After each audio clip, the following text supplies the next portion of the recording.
Chapter 372. The crazy beasts were getting closer and closer, and they could vaguely hear their heavy breathing from their nostrils. Jingano Pavla waved her long sword, the heavy shield in front of her, and was about to rush out. "Wait!" Elian pulled her back. "There's no need to use a meat shield against a few level 6 beasts, just long-range attacks are enough. Fighting in close quarters would inevitably result in injuries.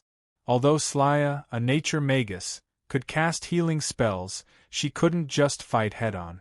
If he wanted to fight them head-on, then he wouldn't have to. He could just use ranged attacks to finish them off. A few level 6 beasts were nothing in the eyes of the elves. Seeing the mastiffs getting closer and closer, the corners of Ron's mouth curved.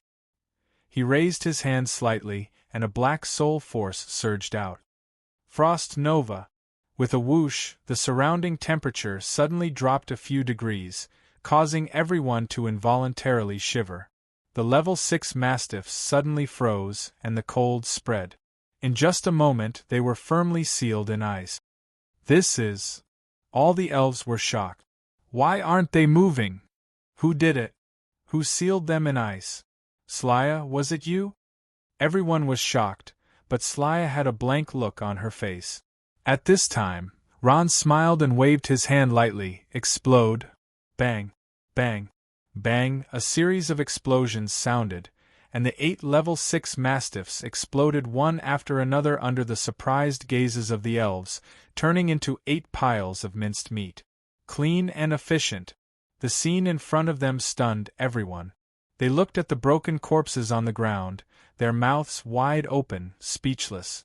Any one of them could kill these 8 level 6 mastiffs, but it was impossible to do it so cleanly. "Did you do it?" Elian's gaze focused, his eyes staring at Ron, as if he wanted to see the answer from him. The moment Ron made his move, he felt the fluctuations of power. This wasn't an illusion, this was real power. For a moment, all the elves looked over, their mouths wide open in shock, their eyes filled with strong disbelief. When did a necromancer have such ferocious ability? Ron didn't say anything, only nodding slightly. "How is this possible?" Dietrich's eyes widened. In an instant, she felt as if her worldview was about to be overturned. "Did you really do it?" Firth asked. Even though he didn't want to admit it, but killing all those berserk mastiffs in an instant was indeed a beautiful move. He knew that he couldn't do it. Like I said, the goddess of nature's instructions can't be wrong. Ron is a strong man. Among those people, the happiest one was, of course, Celia. Ron's strength proved that her choice was not wrong. She looked at everyone proudly. Everyone was shocked, only Aurora was calm. She had expected all of this. Ron's strength was not in the 56-book vault. The elves' sense of class was very weak. Even though Celia was a princess, she never put on the airs of a princess. The rarest thing was that the others also didn't treat her as a princess. They played together like friends. Seeing this scene, Ron couldn't help but sigh. The elven forest was indeed a carefree paradise. It was far away from the hustle and bustle of the world, and the elves were as close as sisters. There was very little intrigue, and there was no concept of class. It was a strong contrast to the deceitful human world. No wonder the elves hid in the elven forest all their lives and were unwilling to come out. Ron and the elves quickly packed up the spoils of war. The essence cores of the 8 grade 6 berserk mastiffs. As for the fur, flesh, and other things, they were all broken and useless. After packing up, Ron and the others continued on their way, talking and laughing. On a high mountain peak in another plane, a mercenary group of about 50 people was stationed here, surrounded by tents. A middle-aged man had his hands behind his back, calmly standing on a protruding rock without moving. He didn't seem to be afraid of the fierce mountain wind. He calmly looked at the gloomy sky, as if waiting for something. Behind him, there were dozens of people from the mercenary group, standing in a neat formation. These people were mercenaries in name, but in reality, they were all well-trained soldiers, and each of them had decent strength. Boom! At this time, A bolt of lightning streaked across the sky, illuminating the originally gloomy sky as bright as day. Like a long snake, the lightning streaked across the sky and directly bombarded a tree. Not long after, the tree was set ablaze. The middle-aged man calmly looked at the distant flames, pondering something. "Father, the wind here is very strong, you have to take care of your body." A young man walked up and put a thick cloak on the back of the middle-aged man. "No need." The middle-aged man turned around. He was surprisingly the venomous manticore knight of the Kingdom of Doro, a powerhouse of the sacred domain, Ram. Standing beside him was his son, Renaud. Ram took a deep breath and tightened his cloak. He glanced at Renaud and nodded. Renaud followed Ram's gaze and also looked at the sky. He smiled. "The spatial fluctuations here are getting stronger and stronger. Perhaps the Saint artifact will appear soon." "Father, perhaps your wish will come true soon," Ram faintly smiled. "How could it be so simple? The appearance of the Saint artifact will definitely lead to fierce competition. It's fine if it's an ordinary person, but I'm afraid it will attract powerhouses of the sacred domain. When the time comes, there will definitely be a fierce battle. Powerhouses of the sacred domain. That can't be. We didn't even see half a shadow of the sacred domain on our way here?" Renaud asked, puzzled. Ram smiled. "Do you think all the powerhouses of the sacred domain came here with such fanfare like us? I'm afraid they've already hidden themselves. I dare bet that within a radius of 10 miles, there's more than one powerhouse of the sacred domain hidden." Looking at the sky, Ram muttered, sigh. "This space is becoming more and more unstable. But the Saint artifact hasn't appeared yet, and there are more and more people. To be honest, I'm a little worried." "Father, don't worry. After we received the news, we immediately rushed over. Under your lead, we killed our way into the hinterland. I believe we're the first group to arrive," Renaud said firmly. Ram shook his head. "As long as the Saint artifact hasn't appeared, there's no difference whether we arrive early or late. The only difference is that we have to wait a little longer. Surround them, don't let them escape. Ron, you hold on. I'll come over to help you as soon as I'm done." "No need, Elian. I can deal with them alone in another plane, at the foot of a wide mountain." Ron and the elves were engaged in an exciting hunt. Their target was a large group of armored rhinoceroses. Armored rhinoceroses were rank 8 exotic beasts.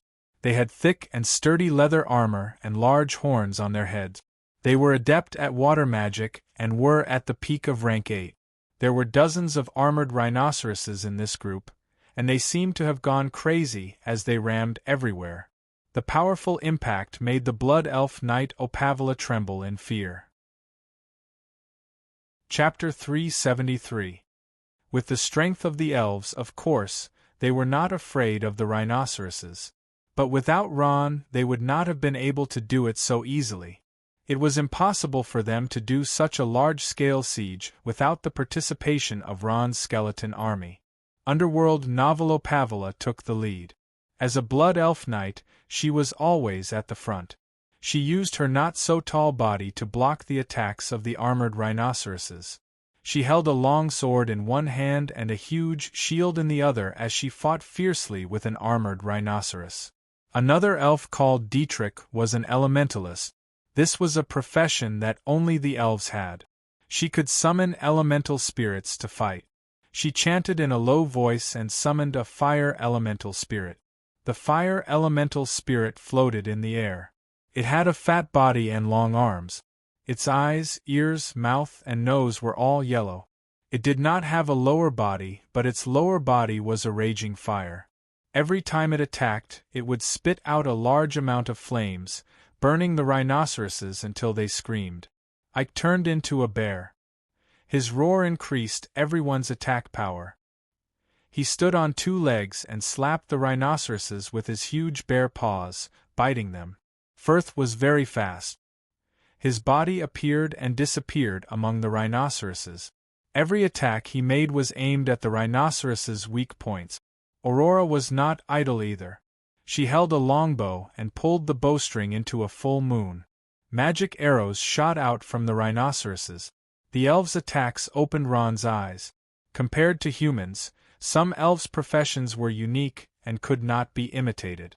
The most normal one was Grand Magus Elian. He was almost the same as a human Grand Magus. The difference was that he was a fire and water Grand Magus. At this time, Elian's voice came to his ear. Ron, think of a way to gather them. I will destroy them all at once. Killing them one by one was too painful. Even if they won, they would suffer great losses in the end. So Elian decided to use a large-scale magic attack to destroy them all at once. Okay. Ron nodded. He did not ask for the reason and agreed. At the same time, he began to summon. He stretched out his hand slightly and raised the orange bone staff. Countless soul power surged out crazily. As he chanted in a low voice, hexagrams rose from the ground one by one. Black Knight. Not long after, more than 10 Dark Knights stood in front of everyone. They wore heavy armor and held spears in their hands. They stood on the battlefield like stone statues. What a powerful aura! The appearance of more than a dozen Black Knights shocked all the elves. Not to mention the terrifying number, the strength of these undead creatures was too strong. Ron's current strength was very strong, very strong. After stepping into the realm of Advanced Magister, his strength had increased by leaps and bounds. Summoning a dozen Black Knights was as easy as blowing off dust for him. At this time, he led the Black Knights to charge at the armored rhinoceros. Huge iron hooves stepped on the ground, and the Black Knights holding spears fought with the iron-armored rhinoceroses. Ron controlled the Black Knights with his thoughts and cooperated with the skeleton brave to drive the iron-armored rhinoceroses to the center. Elian's body flashed and teleported away, reappearing on a tall mountain peak. He looked down coldly and gently waved the magic staff in his hand. Then, the surrounding space became restless. Fire elementals active in nature, in my name, accept my call and burn all the enemies in front of me. As Elian chanted, countless fire elementals gathered in the air. Not long after, a round fireball formed in the sky. The fireball grew bigger and bigger. At this time, the fireball changed. The fireball in the air grew wings, a tail, and a small head. Not long after, a living bird-like creature appeared in front of everyone. The firebird flapped its wings in the sky, sprinkling down rays of light. It was like the sun illuminating the entire battlefield. At the same time, it emitted a powerful aura. The armored rhinoceroses on the ground looked at the sky in fear and howled in despair. Hurry! Hurry and leave the battlefield! As if sensing Elian's plan, Opavala shouted loudly. She was the first to leave the battlefield. The others didn't stay idle and used their best escape skills to leave the battlefield. Ron was no exception. Seeing that it was about time, Elian smiled coldly and waved his hand. The huge firebird in the sky swooped down. Burn, firebird! Boom! A track fell to the ground with a huge roar and exploded in an instant. The flames rushed directly into the air. The hot flames continued to spread in all directions. The whole battlefield turned into a huge furnace. Those who were closer could feel the heat waves. Ron and all the elves stood at the foot of a small mountain, quietly watching the flames burn. The flames rushed into the sky and reflected half of Ron's face. What a powerful fire magic! This Elian is really not simple. Ron was full of admiration for Elian's strength. He turned his head slightly to look at Elian. Elian happened to look over, which made Ron stunned. Elian gave him a friendly smile. Well done. Ron smiled. Happy cooperation. Elian nodded and replied. Ron, you're too powerful. You can actually summon such a powerful undead creature. At this time, a fawn bounced in front of Ron, smiling like a flower. You are. Ron froze for a moment. He didn't know when a fawn had appeared in the team, but the voice was a little familiar. At this time, he saw that the fawn only had the body of a deer. The upper body was still human. She was holding something like a spear in her hand. The tip of the spear was like a budding flower. Ha ha ha, Ron, I'm Cilia. Don't you recognize me? Cilia heard and giggled. Then, she changed back to Cilia's appearance. Opavila laughed. Ron, don't mind her. Cilia is a nature elf. She can turn into the fighting form of a treant and can also turn into the spellcasting form now. Under Opavila's explanation, Ron learned that green elf mages had two forms. One was a trent-like fighting form. They were extremely fast, could fight in close combat, and could also throw poisonous spears. The other was a human form. They could release nature magic and use nature's power to heal their teammate. Of course, Cilia wasn't the only one who could heal her teammate. Her younger brother, Druid, could also use nature's power to heal, but the effect wasn't as good as hers. The elves are indeed a powerful race, Ron thought to himself. At this time, Elian spoke. The flames have been extinguished. Let's go take a look. The places that had been bombarded by Elian's fire magic had turned into scorched earth. Many places were still emitting green smoke. Stepping on the still scorching earth, Ron and the others came to the battlefield in the center of the explosion. The center of the battlefield was a mess. The charred corpses of the armored rhinoceroses were everywhere. One after another, surrounded by Ron's skeleton corps, none of them could escape. This battle was almost a total annihilation. Of course, Ron's skeleton corps were all buried with them. So many armored rhinoceroses. Hee hee, we're rich, we're rich. Cilia was grinning from ear to ear. The armored rhinoceroses were a type of exotic beast that was difficult to deal with. They liked to live in groups and were powerful. Their entire body was filled with treasures, the most valuable of which was the horn on their head. This horn was several times more expensive than everything else on their body, including their core.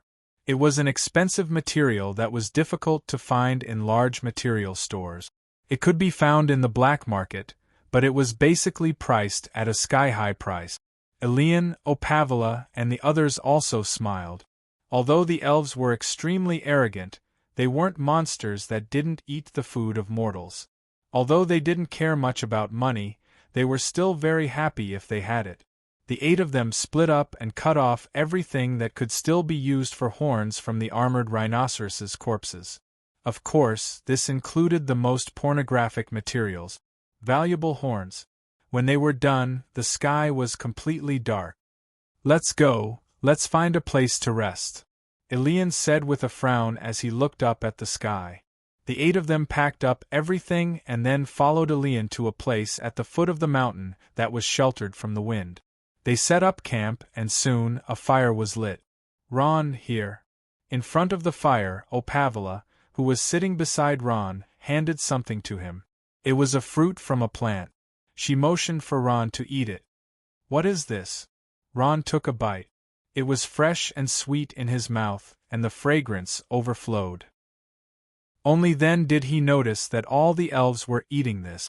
This is pure fruit. It's the fruit of a tree in our elven forest, Opavila said embarrassedly. Sorry, Ron, we don't eat meat, so we didn't prepare anything. We can only eat these things, it's fine. It didn't matter to Ron whether there was meat or not. He had always been used to a poor life. As long as he could eat, he would eat anything. Ron had formed a deep friendship with the elves, and everyone treated him as their best friend. Even Firth, who had been hostile at the beginning, looked much better now. Only the night elf named Aurora remained cold and ignored him. Ron was also quite helpless about this. He wanted to say a few words to this female elf, who had the same name as his ex-girlfriend, but Aurora didn't give him a chance at all. I'll be on duty tonight. After eating, Ron stood up and said. Elian was taken aback. How can that be? We agreed to take turns to be on duty. In a mercenary team of 8, there would always be one person on duty at night so that they could be warned before danger came. It's fine. I prefer the night. Ron smiled and turned around, his figure disappearing into the night. Elian smiled helplessly. Let him be, let's rest. Chapter 374. It was late at night, the sky was dark, there was no moon in the night, it was so dark that one couldn't even see their own fingers. Novel ranking, grain web. A crow flew up from the tree, circled around, and then landed on the tree, its small eyes vigilantly staring at everything around it. Ron was sitting on a small hill, reading a pornographic novel. On a high rock, he closed his eyes and rested. Through the crow's eyes, every movement around him didn't escape his surveillance. At the foot of the hill, there were several tents scattered. That was the place where the elves slept. The night wind blew, blowing out the only sparks in the bonfire. After an unknown amount of time, suddenly Ron's eyebrows moved. He who was resting with his eyes closed suddenly opened his eyes bursting with light. "There's a situation," a voice cut through the silence of the night sky. Ron stood up, his pair of dark eyes sweeping around. "What?" The elves were also very vigilant. They turned around and drilled out of the tent. Opavila was even more ruthless, her sharp sword was already in her hand. It seemed that she was used to putting her sword beside her when she slept. "By the river." Ron pointed at the small river where they were camping and shouted loudly, at the same time his body jumped high and landed on the ground. "What is that?" Slya put her hand on her forehead. The river was covered in fog, and she could vaguely see something gray in the fog. "It seems to be a person." Aurora's eyes looked at the strange thing. This mysterious guy had escaped the crow's detection. "That guy is underground." At this time, Ron's face changed.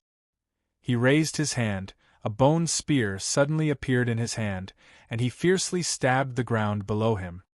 Bang, as if it had stabbed into flesh, blood splashed from the ground. At this time, the ground suddenly burst open, and a black fog crazily rushed out. Roar, a wild roar shook everyone's soul. It was a kind of fear that came from the depths of their soul. Not long after, a human-like monster stood in front of everyone. What appeared in front of everyone was an extremely terrifying-looking monster. The monster was about 2 meters tall and stood like a human. Its thin and long body was covered with dark gray spots, and its ferocious face gave off a sinister aura. Its wide-open mouth was full of sharp teeth. There was a pair of huge wings on its back, and its arms were small tentacles, just like the tentacles that had attacked Slya. It was incomparably terrifying. What is this thing? Seeing the monster in front of them, everyone was shocked and stunned. To see the first commercial-free episode, please go to Grain Network. Chapter 375. No matter what it is, let's kill it first. Ian gritted his teeth and said. Novel leaderboard. Under Ian's lead, all the elves took out their weapons, and for a moment, all kinds of light bombarded that mysterious monster. Boom! Boom! Boom! Light flashed continuously, and the elves' magic was not for show, and for a moment, magic flooded the monster. The monster screamed crazily in pain, and its tentacles twitched quickly, twisting together and turning into a human arm. It opened its 5 fingers, and a black ball of light suddenly blasted towards everyone. That monster also began to fight back. What? Ron was secretly shocked. This monster actually used soul power. However, its counterattack was futile. Under the attacks of the 7 elves and Ron, it was beaten back.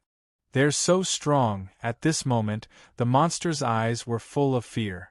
The monster did not expect this elven team to be so troublesome. It was now covered in wounds. Of course, an elven team with good cooperation was much stronger than the average human mercenary group. It screamed and clenched its hands into claws, forming a huge black ball of light in an instant. Not good, it's trying to escape. Ron saw the monster's behavior and shouted. We can't let this monster go. Opavila said righteously. She remembered that so many people died tonight because of this monster, and the anger in her heart suddenly rose. Kill! Ian did not speak. He was full of righteousness, and he would never let this harmful monster go. Boom! The huge black ball of light hit the ground, and the powerful soul power continued to spread in all directions. Everyone dodged in time, giving the monster a moment to breathe. Its legs suddenly kicked, and huge wings spread open. In just a moment, it had already fled dozens of meters away. "Where do you think you're going?" Aurora shouted, and her eyes became cold. She took out an arrow from the quiver at her waist and pulled the bowstring into a full moon. With a whoosh, the arrow flew out like a meteor. The monster's speed was very fast, but the explosive arrow was even faster. With a boom, the arrow pierced the monster's body and exploded. Pieces of flesh and blood splattered everywhere. The monster was caught off guard and was heavily injured. "Well done, Aurora," Opavalis said. "Awesome." Ian smiled. "Who?"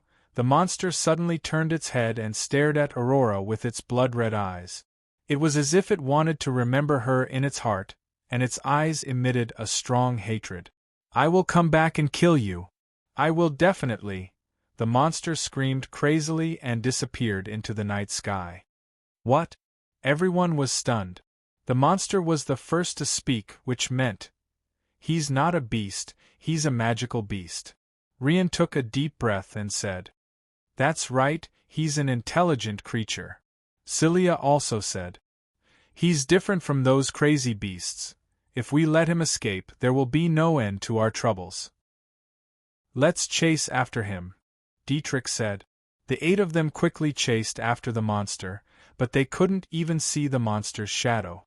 "Damn it, we actually let him escape." Celia stomped her feet in anger. She would never forget the feeling of her soul being almost pulled out when the tentacles pierced her body. "He can't run that far. I think he must be hiding," Ron said. He used the crows in the sky to keep an eye on the monster, but the monster suddenly disappeared as if it was invisible. Ron couldn't do anything about it. "This guy can actually become invisible like a thief?" Opavalis said fiercely. "If only we had a huntress. She has a skill called Owl that can see through invisibility." Everyone found nothing and could only return to the camp. The sky was already bright. "Let's continue on our way," Ian said. After a whole night of trouble, he was no longer in the mood to sleep. Everyone silently packed up and continued on their way. Along the way, no one spoke. "Aurora, what are you thinking about?" On the way, Firth asked Aurora who was next to him. "Aurora!" Ron was stunned. He turned around and couldn't help but laugh. Ron thought, "I'm a little dazed. This Aurora isn't that Aurora." At this time, Aurora replied, "I'm thinking what kind of monster attacked us just now." I don't know," Firth said awkwardly. Opavalis smiled and said, "The most knowledgeable one among us is Ian. Why don't you ask him?" Everyone's eyes turned to look at Ian. Ian was deep in thought. When he heard the question, he raised his head and smiled. "Indeed, I was also thinking about this problem. About the monster last night, I searched through all the knowledge I learned in my mind, and there is only one that matches." "What is it?" Everyone was interested when they heard this. A thoughtful expression appeared on Ian's face. "That is a legendary magical beast. Not to mention the recent hundreds of years, even thousands of years ago, there was no trace of it. I once saw in the ancient literature of the elves that there was a record of this magical beast appearing on the continent of Omros 100,000 years ago." "That's the legendary continent?" Firth was surprised. "It is said that our ancestors came from this continent. Is this true?" "I don't know. Legends are legends after all. There is no evidence to prove this at present," Ian said with his hands spread out. "After all, 100,000 years is too far away," Aurora said. "Let's get back to the main topic. What is that magical beast?" Ian nodded. "It has a tall black body, 10 thick and long tentacles, a pair of wings on its back. It has the ability to devour souls and can strengthen itself by devouring souls. Its name is Soul-Devouring Beast." "Soul-Devouring Beast?" Everyone was shocked. They finally knew the name and origin of this magical beast. "That's right. According to some scrolls from ancient times, this magical beast is called soul-devouring beast. Ian continued. The most terrifying thing is that this magical beast can devour people's memories while devouring their souls. Its intelligence is also growing rapidly. Devouring souls, its strength and intelligence are growing rapidly. This kind of magical beast is too scary, Ron murmured. If I guessed correctly last night, that soul-devouring beast strength is already at the master level. If it continues to grow, that's right, Ian said. The ancient humans also knew that this magical beast was very scary. That's why they treated it with caution. Once they found it, they would send out troops to encircle and suppress it. But why would such a terrifying magical beast appear in this other dimension? Celia asked. Ian shrugged, indicating that he could not answer this question. It was close to noon. The sun in the sky was scorching the earth, making people feel cold. The weather in this other dimension was like this. It changed quickly. It was raining heavily just now, and at noon, it became scorching hot. At night, it was as cold as winter. Those who came here to adventure all had clothes for several seasons in their space bags. Crows were flying in the sky. At this moment, Ron's body shook violently. He saw an extremely terrifying scene. Ron, what's wrong? Ian, who was closest to Ron, noticed that something was wrong with Ron and hurriedly asked. Something happened over there. Ron pointed in a direction and said. Let's go and take a look. Ian had a bad feeling. At his command, everyone ran in the direction that Ron pointed. The ground was littered with corpses. There were more than 100 people. The ground was a mess, as if there had been a fierce battle. It's a soul-devouring beast. Ron quickly ran to the nearest corpse. There was a coin-sized bloody hole in that fellow's neck. Opavila frowned. They fought a soul-devouring beast and were all killed? No, there's a corpse of an exotic beast here. Ian pointed at a steel-armored rhinoceros and said. That steel-armored rhinoceros was a rank 9 exotic beast. It was the evolution plate of the steel-armored rhinoceros. Its body was larger, and its defense and attack power were stronger. Pornographic novels, some of them, were killed by the steel-armored rhinoceros, and some were killed by the soul-devouring beast. Firth observed for a long time and said, they wanted to escape but they were quickly caught up. Ron sucked in a breath of cold air. From the looks of the scene, that soul-devouring beast only launched a sneak attack after the mercenary group defeated the steel-armor giant rhino. Some people didn't even have time to react. All the elves shuddered when they heard that. Such a magical beast was too terrifying. The intelligence it possessed had already reached a terrifying level. This magical beast is too shameless. Celia could not help but curse fiercely. Should we chase? Opavila asked, looking at Ian. We can't. Ron shook his head. These people seem to have died not long ago. He's deliberately hiding. We're not familiar with this other plane, so it's impossible to find him. If I find him, I'll definitely kill him. Opavila said angrily. From the traces last night, that magical beast's strength was not high. They should be able to kill him if they gathered the strength of the entire elven team. After the elven team left, a figure slowly appeared at the bottom of the cliff at the foot of the mountain. Soul-devouring beast. The scars from being shot by Aurora last night had completely healed. His black skin was as smooth as steel. At this moment, his hands were like human arms, but when he devoured souls, they would turn into terrifying tentacles. Humph. This group of hateful elves, the soul-devouring beast sneered. His gaze swept over the crows flying in the sky. You think I don't know? Those crows are your eyes. They're not real crows, but formed from soul force. Looking at the crows in the sky, he could not help but swallow. Soul force was his food. Unfortunately, they're too strong. The current me is still not their match. The soul-devouring beast shook his head, his eyes full of regret. There must be a soul force cultivator among them, but I don't know who it is. Could it be that elf woman who shot me last night? And it must be. Hee, I really didn't think that sacred weapon would attract so many humans. I've been hungry for so long, it's time to eat my fill. As for that elf woman, hee. The soul-devouring beast's eyes were filled with intense murderous intent. Ever since he was born, no one had been able to injure him so heavily. At this moment, his hatred for Aurora had reached the extreme. Wait for me, I'll definitely come back. I definitely won't let you off. Chapter 376. This is already the 7th wave. Rian's expression was somewhat grave. He quietly looked at the corpses on the ground, suppressing the anger in his heart. These were all living people. Just look at the entertainment picture. There were corpses all around the elven team. Without exception, there was a coin-sized hole in their bodies. Their souls had been sucked out while they were still alive. Great Knight, Ron murmured as he gently touched the corpse of a great knight. He suddenly raised his head. Did you guys notice that more and more powerhouses are dying now? The soul-eating beast seems to have started looking for masters to attack. Master-level expert. Rian looked at the corpse of the great knight on the ground and nodded. That's right. It's devouring more and more souls.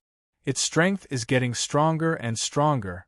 Sighing slightly, Rian's expression became extremely worried. Perhaps one day its strength will no longer be something we can deal with. A few days ago, the soul-devouring beast's strength was only at the master level. Although it looked terrifying, none of the elves in the team feared it. But now that it had grown into a master-level powerhouse, it wasn't so easy to deal with it. In the entire elven team, there was only one master-level powerhouse, Rian. As more and more people died, the mercenary groups in the other dimensions started to panic. Even though the soul-devouring beast was extremely cunning, there were still some people who managed to escape from its evil claws. This time, the name of a demon that could suck souls began to spread. Fear spread. The mercenaries in the other plane began to panic. Many mercenary groups began to retreat and left the other plane.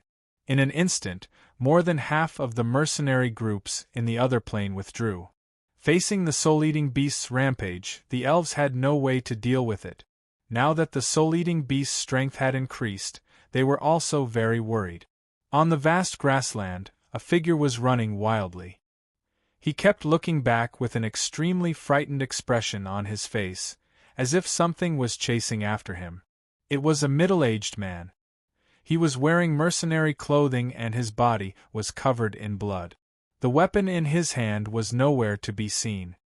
He was panting and his physical strength seemed to be at its limit. At this time, a figure approached like the wind. Then, a huge black ball of light suddenly blasted towards the middle-aged man. Boom! A large crater appeared on the ground. The middle-aged man's body was flipped over by the shockwave and fell heavily to the ground. Don't kill me! The middle-aged man struggled to get up and desperately waved his hands. His terrified face was filled with despair. Hee. A hoarse laugh came from afar. At this moment, something that looked like a human slowly appeared in front of him. The soul-devouring beast had already grown into a master-rank expert. The human in front of him was the leader of a large mercenary group and was also a master-rank expert. Unfortunately, he wasn't a match for the soul-devouring beast. The entire mercenary group was annihilated, and he was the only one who managed to escape with his superior strength. Looking at the terrified middle-aged man in front of him, the soul-devouring beast revealed a playful expression. Why are you so afraid? Human, you should rejoice that your soul has become a part of my power. As he spoke, he stretched out his hand and his 5 fingers bent into the shape of a claw. His ugly face was filled with murderous intent. At this moment, his 5 fingers turned into 5 long tentacles and suddenly swept towards the middle-aged man. Don't, help! The middle-aged man crawled forward in fear, but his struggle was futile. A tentacle suddenly wrapped around his leg and dragged him in the direction of the soul-devouring beast. At this moment, Opawira, who was standing at the front, suddenly stopped in her tracks. Her ears twitched and she frowned. "Why aren't you moving, Opawira?" Ian asked. I heard a cry for help." Opawira was a little uncertain. "It seems to be coming from somewhere very far away. Help! Who can save me?" At this moment, the weak cry for help became clearer with the wind. That cry for help carried urgency and even more intense fear. At this moment, everyone heard it clearly. Their expressions changed as they looked at each other and said in unison, "Soul-devouring beast." These days there had been rumors of monsters. This was definitely the soul-devouring beast. Everyone looked at Ian. He was the captain and the core of the entire team. Everyone was waiting for his decision. Ian lowered his head and muttered to himself. Gritting his teeth, he suddenly raised his head and looked at everyone. A sentence came out of his mouth. "Let's go." 8 figures flew towards the direction of the voice. Gio, Gio, Gio, the long tentacles kept piercing into the middle-aged man's body. Bit by bit, it absorbed the master-rank powerhouse's shockingly powerful soul energy. The soul-devouring beast was laughing. That's right, he was laughing.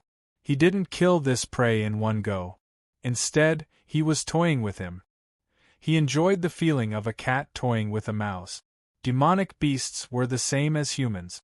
When they suddenly received a huge amount of power, they would lose themselves. The soul-devouring beast was no exception.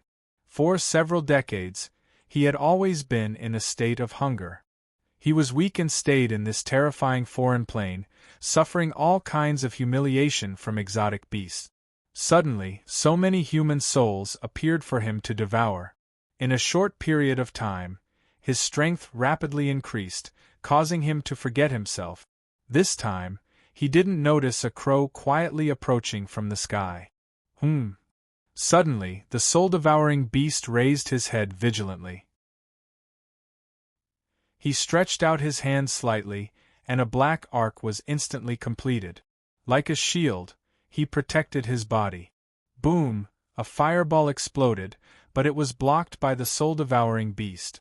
The one who made the move was Ian. This elf with a strong sense of justice.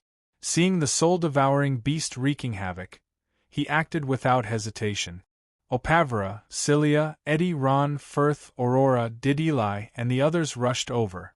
They stood in their battle positions and prepared for battle. Their weapons were already in their hands. "It's you guys." The soul-devouring beast laughed. "I didn't expect you guys to find me." Opavra clenched her silver teeth and said hatefully, "Monster, your time of death has come, is that so?"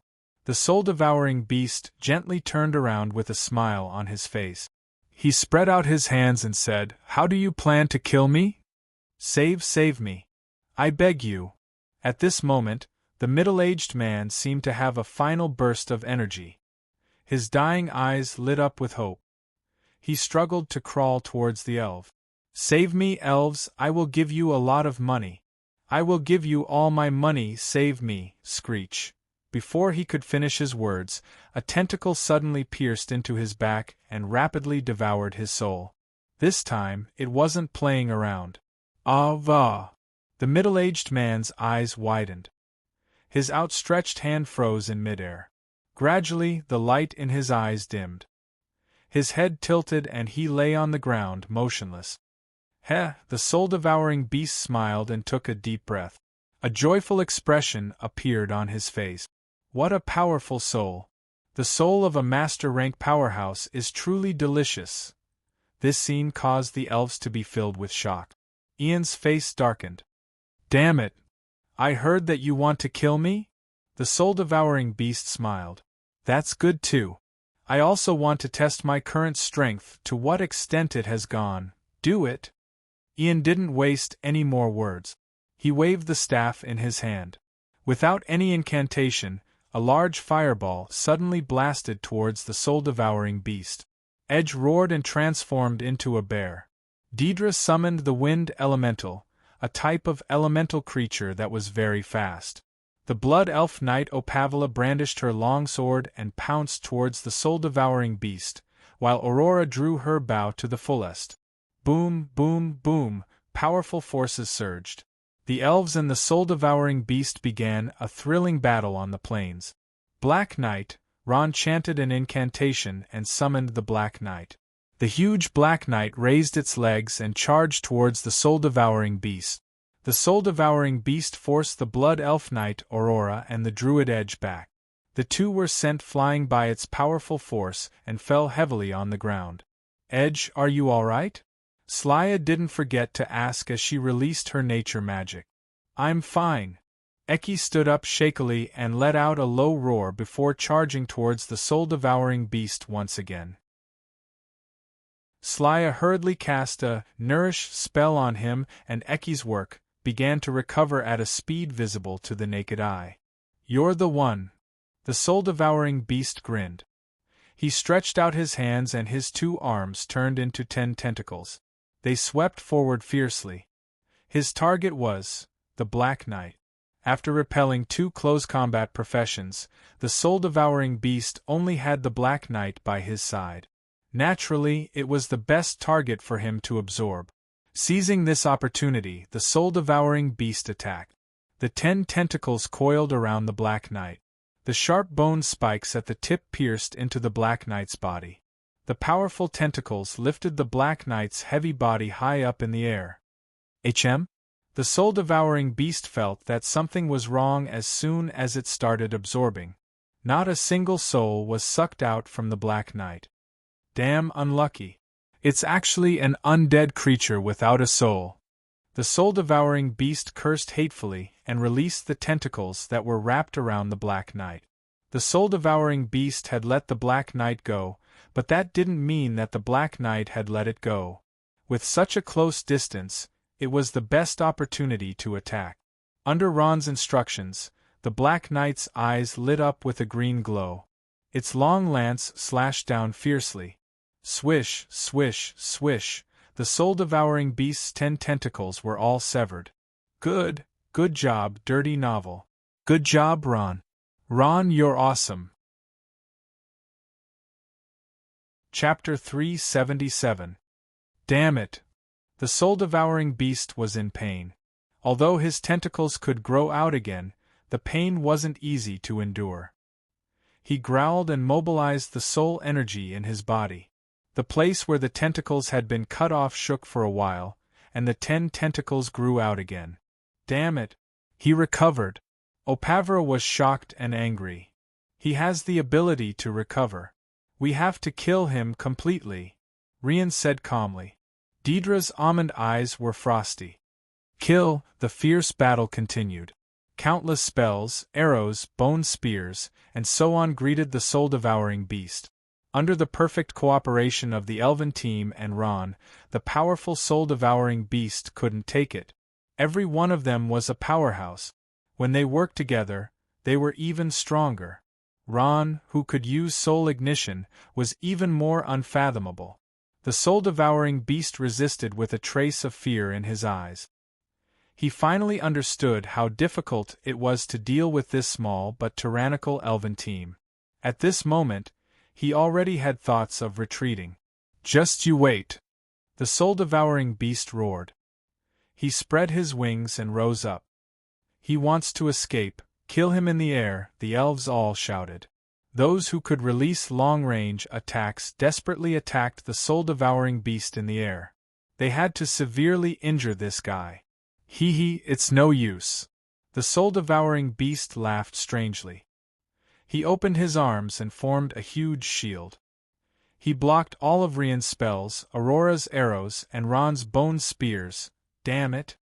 He actually blocked it. Opavra's eyes turned red. Physical defense? Watch me.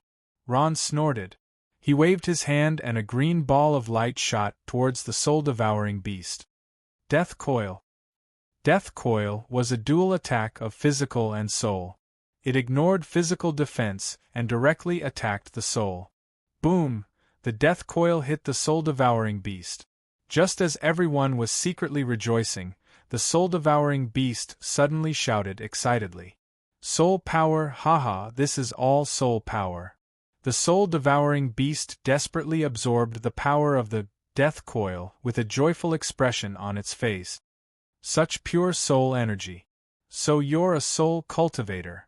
The soul-devouring beast looked at Ron with a trace of greed in its eyes. I'll be back. I'll definitely be back. Ha ha ha, laughing maniacally, he flapped his wings and flew far away. Get lost. Aurora was unwilling to give up. She summoned her hippogriff, stepped onto it, and was about to give chase. Stop chasing, Elian said. Why? Aurora turned around and asked. Elian shook his head. The soul-devouring beast is too strong now. If we attack together, we might be fine. But you alone are not his match. It was dilapidated and ruined, revealing the mottled city walls. All the traces showed that it was once a bustling city.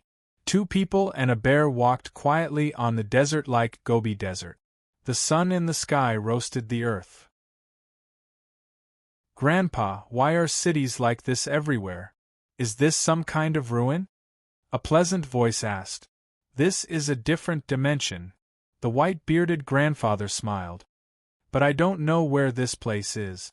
Indeed, it looks like ruins. Even you don't know? The woman looked disappointed. Then do you know when this dimension appeared? The history of this dimension is very long, the white-bearded grandfather said with a smile. I've been here before I was a sanctuary. Not to mention me, even your mentor's mentor wouldn't be able to say anything about it. One of them was Shea, and the other was Shea's grandfather, Aqua Blue Sword Saint Corbett. Needless to say, that bear was Bear Cub. At this moment, he was hanging his head, looking listless. After Shea resigned from her position as a teacher at Ballarak's academy, she returned to her grandfather's Barbaran kingdom with wounds all over her body. She returned to the place where her grandfather lived in seclusion. What's wrong? You still can't forget that kid? Corbett asked. He saw that Shea was a little disappointed. Shea waved her hand. No, I'm already in the past. He's always liked Aurora. I think he still likes you. Otherwise, how could he have developed a relationship with you?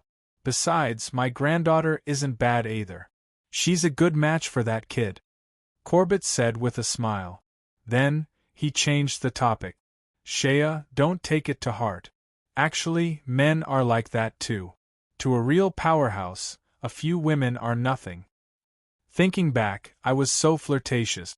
I fell in love with every woman I saw.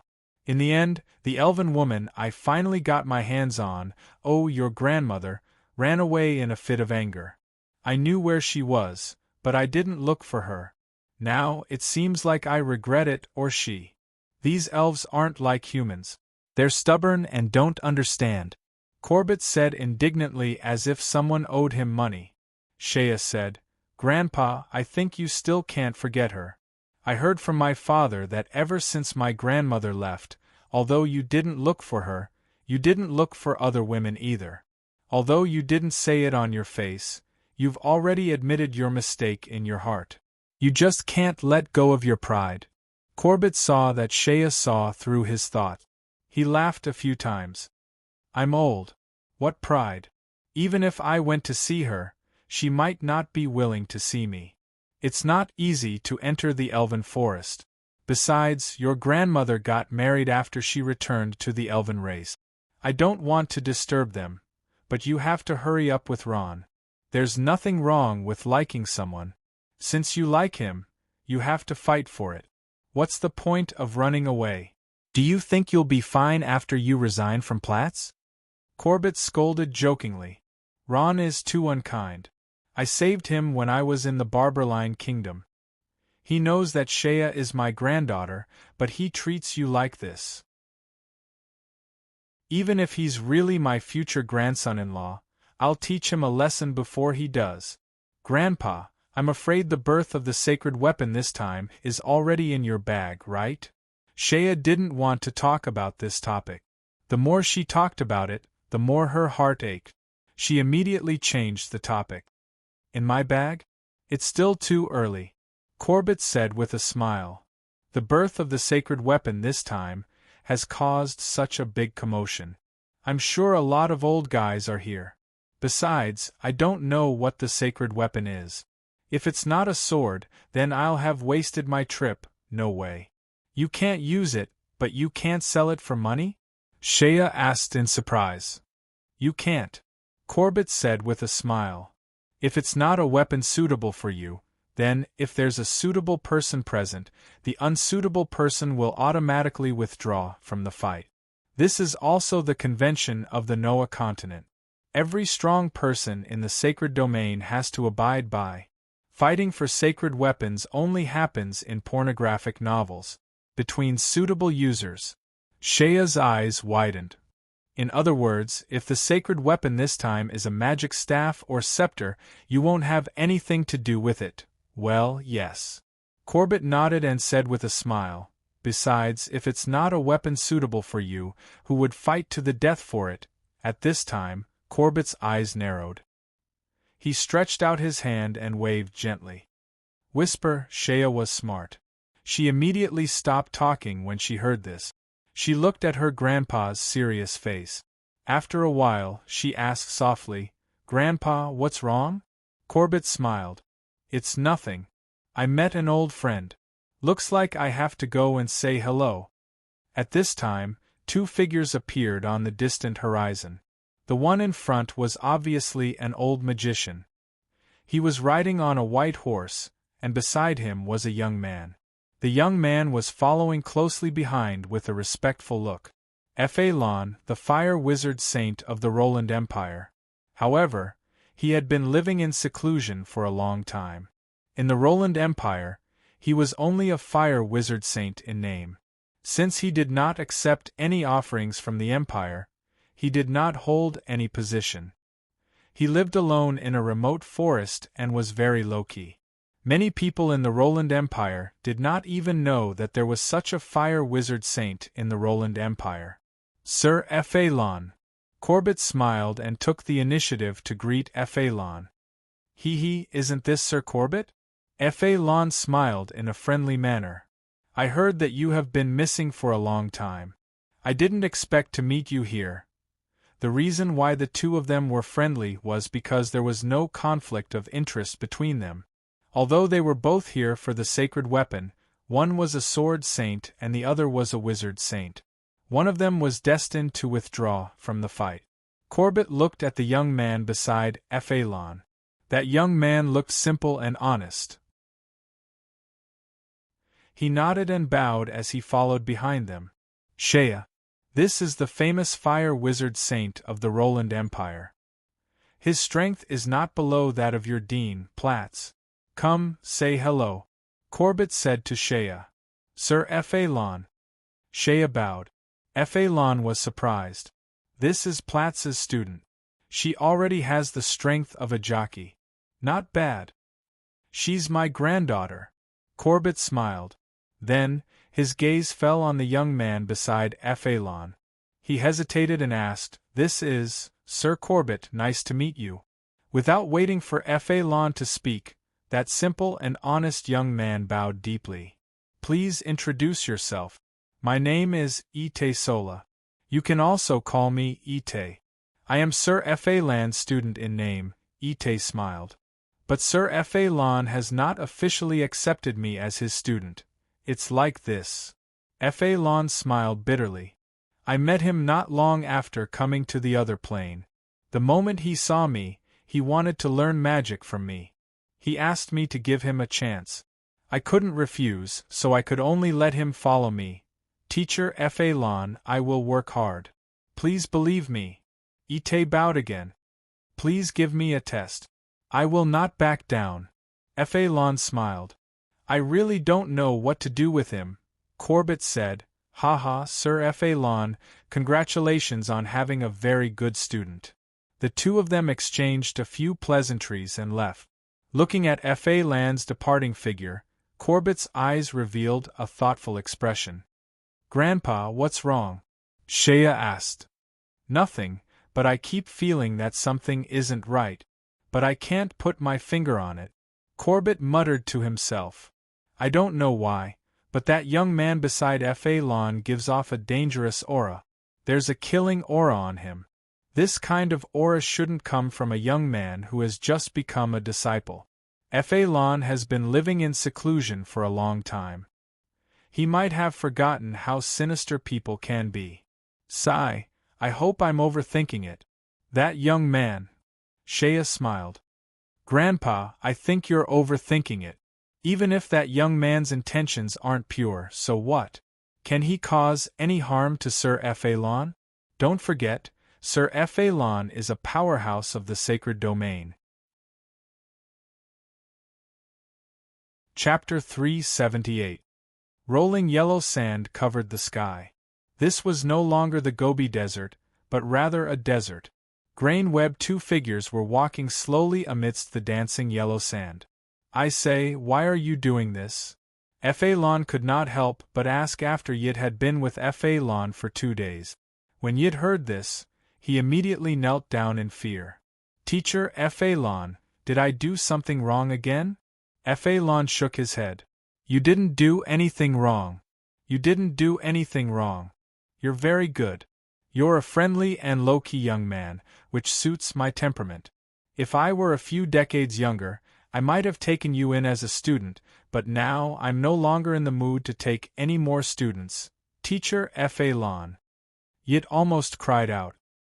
He knelt down deeply and kissed Fa Lon's boots, begging with his eyes. Fa Lon could not bear to see this. He was a soft-hearted person, and could not help but say, Yit, how about this? I'll personally write a letter. You can bring it to the Roland Empire's Balarax Academy and find Principal Platt. Believe in my friendship with him. No matter how talented you are in magic, he'll take you in as a student. Logically speaking, this request could not be rejected, but Yit still did. No. Yit stubbornly raised his head and said, Teacher Fa Lon, I don't want to go to the Balarax Academy. I only want to become your student. Please grant my wish, Teacher Fa Lon. After saying this, he knelt down deeply. Sigh. Fa Lon sighed deeply and shook his head. These few days, he had been troubled by this matter. This young man was very simple and sincere. With Fa Lon's personality, he could not leave him in the dust. Yit saw that Fa Lon was moved and was delighted. He knelt down again. Please grant my wish, teacher, forget it. Fa Lon's patience was finally worn out by Yit. He shook his head and smiled bitterly. Since that's the case, you'll learn magic from me. After the Holy Gear incident is over, you'll come back to the Roland Empire with me, really? Yit was surprised and delighted. His naive face was full of joy. Really? Fa Lon smiled.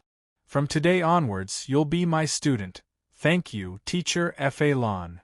Yit said happily. Fa Lon nodded.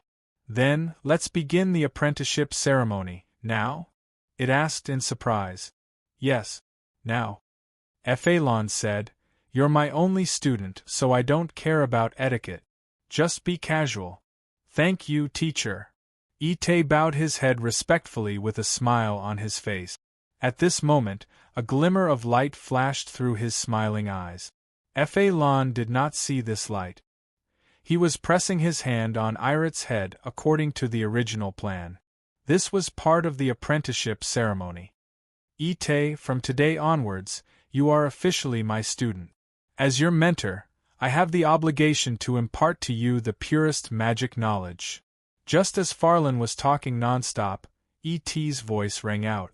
It's time. An ominous glint flashed across his eyes. He saw an opportunity. Now was the time when Fa Lon's guard was at its lowest. Ite suddenly raised his head, his eyes emitting a strong light. He raised his thick and powerful right hand and viciously pinched Fa Lon's withered hand. Fa Lon, who was not proficient in close combat, was immediately suppressed. The sudden change shocked Fa Lon. He did not react for a moment, frowning. Ite, what are you doing? Ite did not speak. At this moment, his arm turned into 10 sharp tentacles, coiling around Fa Lon in an instant. The 10 sharp tentacles followed Fa Lon's body and pierced through his skin, piercing his chest, back, armpits, thighs, ha ha ha, Teacher Phelan.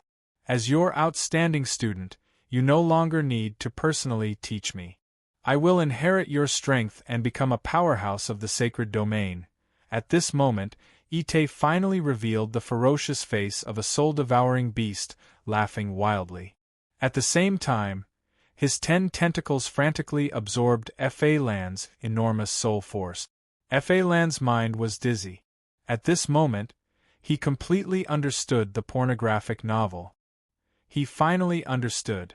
Looking at E.T.'s terrifying face that had turned into a monster, Phelan was shocked and angry. You're that legendary monster. You guessed right, Teacher Phelan, Ite said proudly. But my name is not a monster.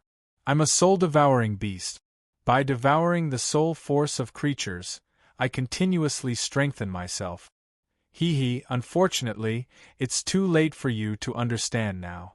Your soul is already mine. Ha ha ha. E.T.'s expression became gloomy. Ron, what are you keeping this corpse for? No. Nothing. I just feel that it's not appropriate for a powerhouse of the sacred domain to die like this, and leave his corpse in the wilderness. Ron said vaguely. The elves made an "oh" sound and did not say anything else. They did not mind that Ron had taken a useless corpse. Only Aurora knew what Ron was doing with the corpse. She lightly snorted and turned her head away. At this moment, Ron's gaze swept over at the right time. He was thinking about what Aurora had just said. The more he thought about it, the more suspicious he became. He could not help but frown. Didn't they say that elves rarely step out of the elven forest? Why does this powerhouse of the sacred domain called Phelan not even know me, but she does? Chapter 379. In the gloomy sky, lightning flashed and thunder roared where the space ruptured, emitting a powerful spatial energy that could be seen within a radius of 10 miles. Just by looking at an entertaining picture, the ruptured space passage was like a chick, ready to break out of its shell at any time. Ram stood quietly on the mountain peak. This was the place closest to the ruptured space passage. As long as the sacred artifact appeared there, Ram would definitely be the first to get it. Soon. Ram murmured, his eyes filled with anticipation. Father, is it not done yet? Reynolds stood behind Ram at some point and looked at the sky. It's been a few days, but the space passage is still the same. No. I feel that the spatial fluctuations are not as intense as before. Could it be that the sacred artifact has disappeared? No. The holy curse will definitely be there. Ram reluctantly withdrew his gaze and stared behind him. Now, it's the sign of a storm. Everyone must be alert, understand? Yes. The mercenaries behind him said in unison. Reynolds's gaze fell to the foot of the mountain and he frowned. Father, there are more and more mercenaries. They all want to come up the mountain. At the foot of the mountain, groups of mercenaries rushed over from all directions. Some of them were mercenary groups, while others were mercenary teams. They all had a common goal, and that was the mountain peak where Ram's group was standing. That was the best location. Although the terrifying incident of the soul-devouring beast had occurred, it did not stop the mercenaries' desire for the sacred artifact. Some people wanted to retreat, but more people rushed over. Reynolds thought for a moment. Father, there are so many people below. I'm afraid that they will delay your important matter. How about? Reynolds's eyes flashed with an ominous glint as he made a killing gesture. Looking at the densely packed mercenary groups below, Ram's face revealed a trace of displeasure.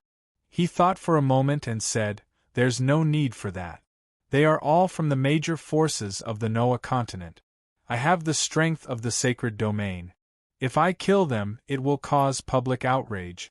Besides, they are not the main force fighting for the sacred artifact. Let them go, yes, Father." Reynolds understood what his father meant. He didn't want to make a big deal out of it and become the target of public criticism. Although I don't intend to bother with those people, if these people insist on coming up the mountain, then don't blame me for being rude. Ram said with a cold snort. At the foot of the mountain, the mercenaries were densely packed together. Although they were all agitated, no one dared to make a move. "Why aren't we allowed to go up? I'm sorry, Lord Ram is resting. I can't let you go disturb Lord Ram." No matter how the mercenaries asked, the mercenary group from the Doro Kingdom that was stationed at the foot of the mountain only gave this cold reply. The title of a sacred domain expert could naturally scare people to death, but many people were still unconvinced. At that moment, a voice said, "Of course, we can't afford to offend Lord Ram, but who can guarantee that what you say is true? Perhaps the one up there isn't Lord Ram at all, and they're just putting on a show." As soon as these words were spoken, even more people became excited. "Yes, yes, what proof do you have? Don't think you can fool us with these little tricks? If you say so, then so be it." The mercenaries were originally fugitives, so they were quickly incited. Some of them rubbed their fists, while others stealthily took out their weapons. As long as one of them made a move, they would immediately attack. "Who dares to go up the mountain?" The mercenaries from the Doro Kingdom that were stationed at the foot of the mountain had a change in expression. They were somewhat unable to suppress the situation. After all, there were thousands of angry mercenaries in front of them. If this continued, there would be a huge mess. Just as they were at a loss, suddenly, a lion's roar came from the mountain. It was mixed with a terrifying might that pressed down from the mountain peak. As soon as the mercenaries at the foot of the mountain heard it, their expressions changed. "That's the roar of a poison scorpion lion. It really is Lord Ram up there." "So it really is Lord Ram. Sorry for the offense. We'll leave now. We won't disturb Lord Ram." As soon as they heard the lion's roar, the attitude of the mercenaries took a 180-degree turn. With stiff smiles, they instantly retreated. "Damn it, this Ram is really overbearing. He actually took the best position and didn't let others go up." A mercenary leader cursed. He was very unwilling. "Forget it, leader. Who told him to be a sacred tool powerhouse?" A mercenary next to him persuaded. The mercenary leader suddenly stopped. "Damn it, I don't understand. It's fine if we're small fries, but why don't the other powerhouses of the sacred domain dare to compete with him? Could it be that they didn't come?" That mercenary couldn't answer. In fact, many powerhouses of the sacred domain had already arrived. However, Ram was the first to arrive, so it wasn't good for them to compete with him. Moreover, 4 powerhouses of the sacred domain, a good position wasn't the most important thing. The most important thing was strength. I see it. That's where the space ruptured.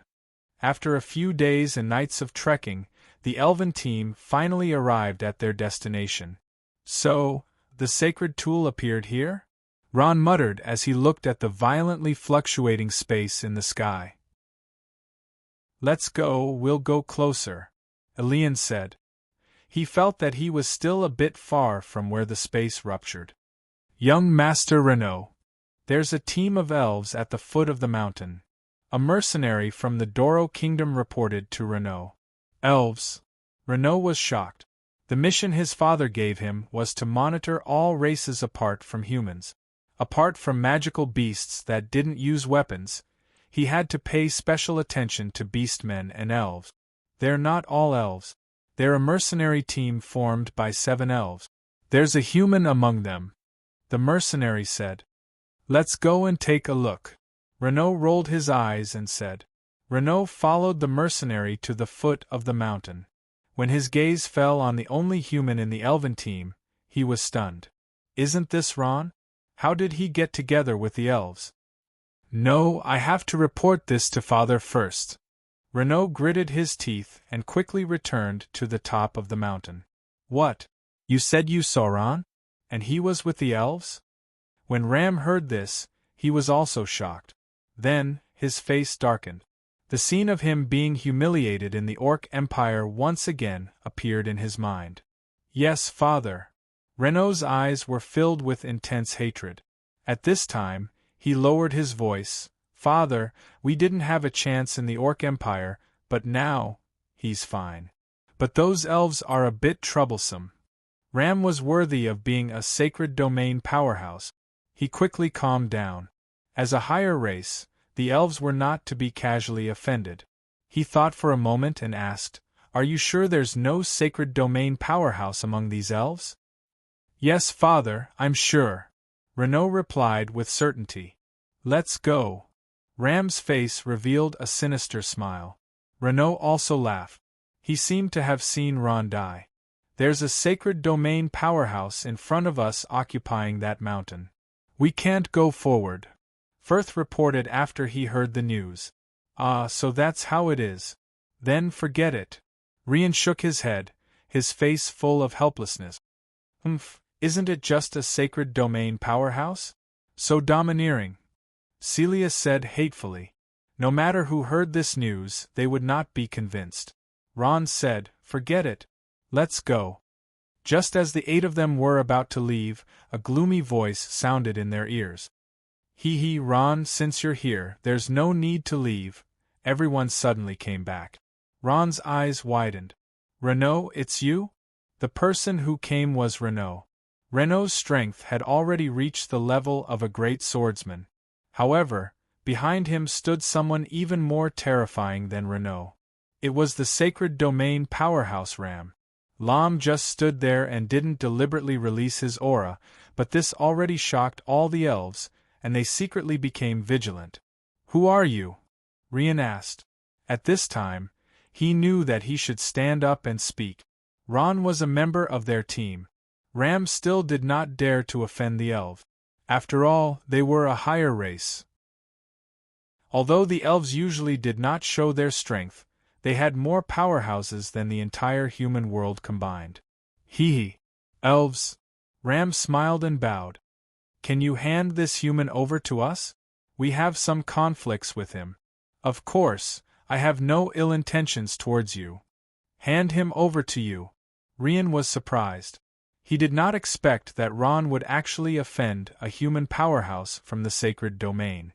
When it came to whether to support Ron or not, Rian hesitated. Although he also understood that this support would be useless, the key was his attitude.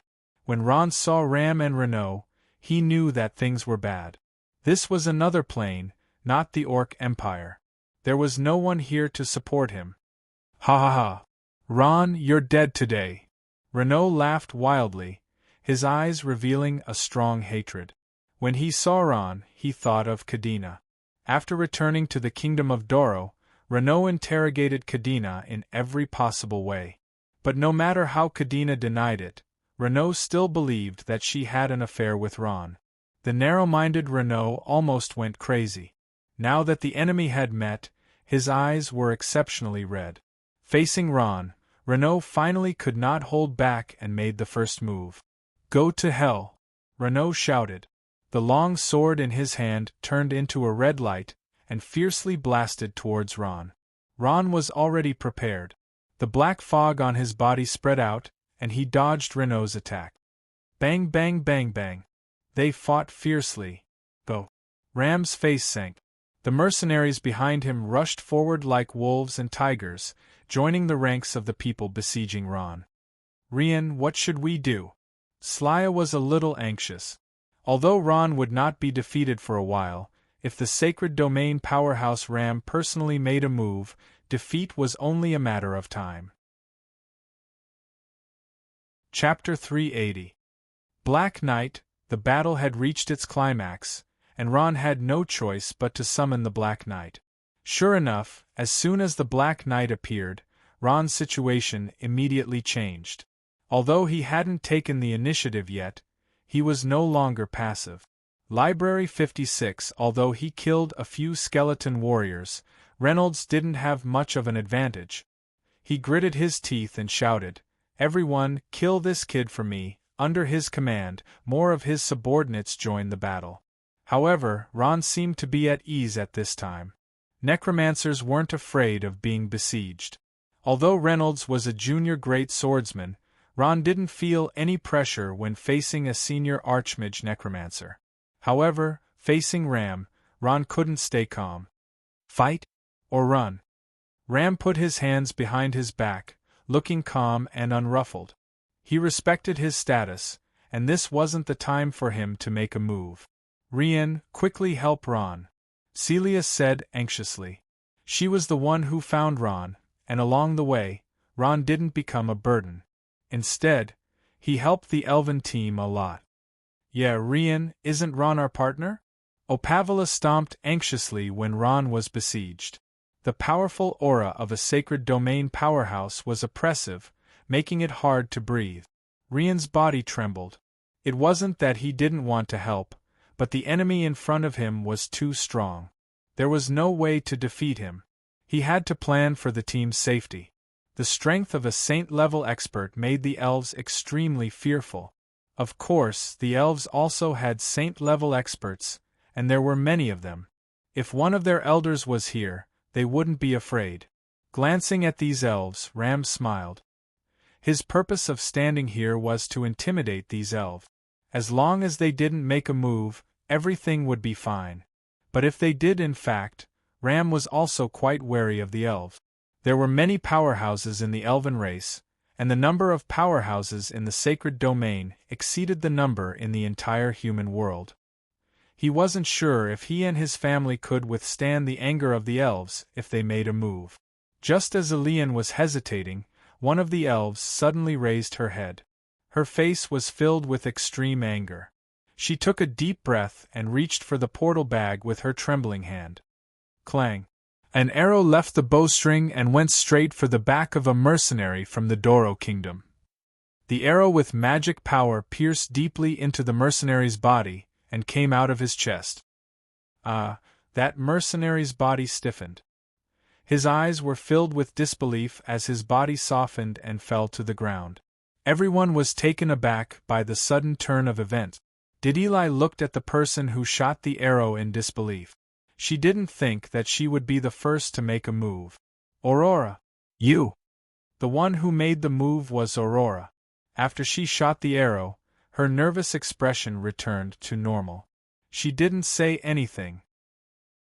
Instead, she kicked her feet and her delicate body bounced into the air. Clang! Clang! Clang! She shot a rain of arrows.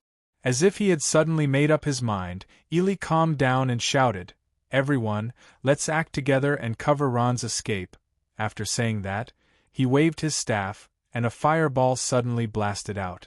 After making the decision, he heaved a sigh of relief, as if a heavy burden had been lifted from his shoulders. He had been too depressed just now.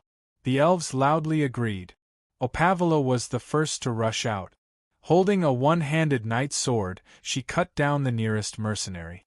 After the captain gave the order, Cilia, Ike, Firth, and the others followed. In an instant, powerful attacks fell from the sky, beating Renaud and the group of mercenaries until they cried for their parents. The delicate balance had been broken. The elves had made a move. Renaud was stunned. Ram was also stunned. The elves suddenly helped, which made Ram a little overwhelmed. Renaud retreated to Ram's side and said dumbfoundedly, "Father, this time, it was Lom's turn to be uneasy. Originally, Ron was just a small character, and it didn't matter if he killed him. But if he accidentally killed the elf, he was afraid that things would not be so easy to solve." The elves stood aloof from worldly affairs. But they had a divine powerhouse, Senator Undine. She held a lot of weight in the Parliament. Previously there was a magical beast, Shadowcloud Leopard, that was publicly killed by Speaker Frigga because it raped and killed several female elves. "Ron, we'll cover you. Leave immediately," Ian squeezed to Ron's side and said. At this time, he also understood that the Sacred Gear mission was most likely not going to be completed. "But you guys..." Ron was a little hesitant. He was worried about the safety of these elves after he left. "Don't worry. Although he's a sacred domain powerhouse, he won't dare to do anything to us," Celia said. Then I'll leave it to you guys." Ron thought for a while and said, "You guys must be careful, hurry up and leave.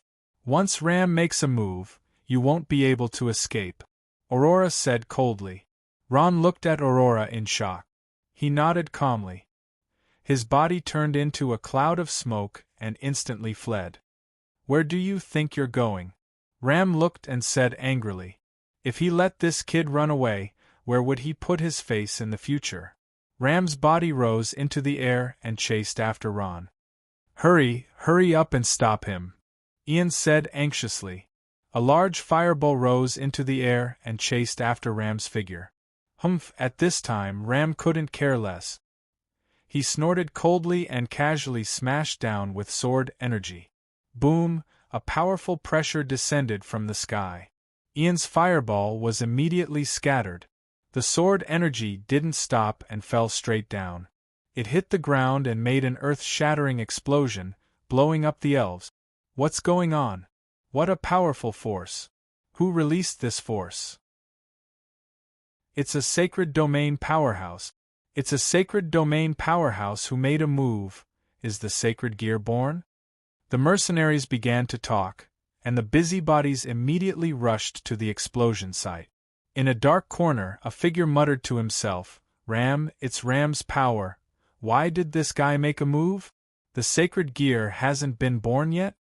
The one who spoke was the Earth Element Sword Saint, Chris, a sanctuary powerhouse who had recently risen to power. Unlike Lamu, who was high-profile, he had arrived here a long time ago, but had been hiding like a venomous snake hiding in the dark. Maybe he had an argument with someone. Forget it, let's not care about him. I'll just focus on waiting for my sacred gear. Chris shook his head and said, Are you all right? Ian got up with difficulty. At this moment, there was a small wound on his face. Pornographic novel fine. Opavala was buried in the ground.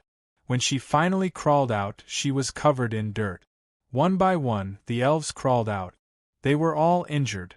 It seemed that Ram still had some restraint. If he really wanted to kill them, none of these elves would have survived. Did Ron escape? Celia was a little worried. As she spoke, she used the power of nature to heal everyone. Ian looked into the distance, a thoughtful look in his eyes. I'm afraid it won't be that easy. Let's go. The 7 figures quickly followed. Aurora summoned her hippogriffs and rushed into the sky. Ike also turned into a bird and flew in the air. Celia turned into a dryad, half human and half deer. This allowed her to be faster. Ron's escape speed was much faster than before. However, in front of a powerhouse from the sacred domain, that speed was still pitifully slow. Soon Ram caught up with him. Ram sneered. Ron, do you think you can escape from me? Let me tell you, unless you can reach the sacred domain, it's impossible. As he said that, he suddenly slashed down with a sword. Ron, who was in the black fog, suffered a heavy blow. He staggered and fell heavily to the ground.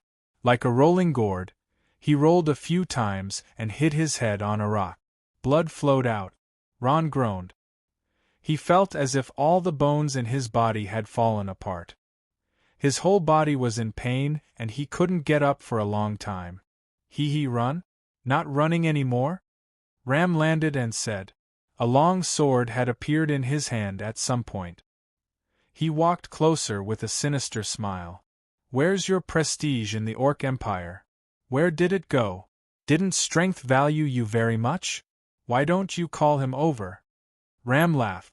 At this moment, he felt a trace of satisfaction from revenge. The gloominess from before had long been swept away. Cough, cough. Ron coughed up blood. He raised his head with difficulty and smiled. You want to kill me? Don't tell me you're not afraid that strength will find trouble with you? I'm afraid, of course I'm afraid. Ram laughed even louder.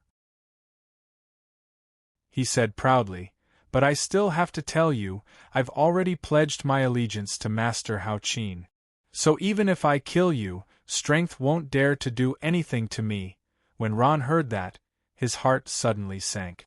At this moment, he seemed to feel the arrival of death.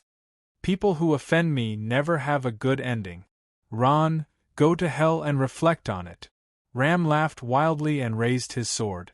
With a frightening power, A sword slashed down on Ron's head. At this time, a figure quickly appeared in front of Ron. A huge water ball instantly appeared. Plop! Ram felt as if his sword had cut into water. It was soft and powerless. Then, a force suddenly bounced him away. Seeing the person who came, Ram was shocked. "It's you." The person who came was Corbett. He was the one who saved Ron. Ron's eyes were also full of shock, because he saw someone he didn't expect to appear here, Shea. "Shea, it's you?" Shea quickly ran to Ron's side and reached out to help him up. She asked with concern, "Are you okay? Kid, don't forget that I saved you again. In the future, treat my granddaughter better." Corbett's face showed a cynical expression. He then turned his head and said with a smile, "Your Excellency Ram, we meet again." Ram naturally recognized Corbett. This was a powerhouse of the sacred domain who had been living in seclusion for a long time.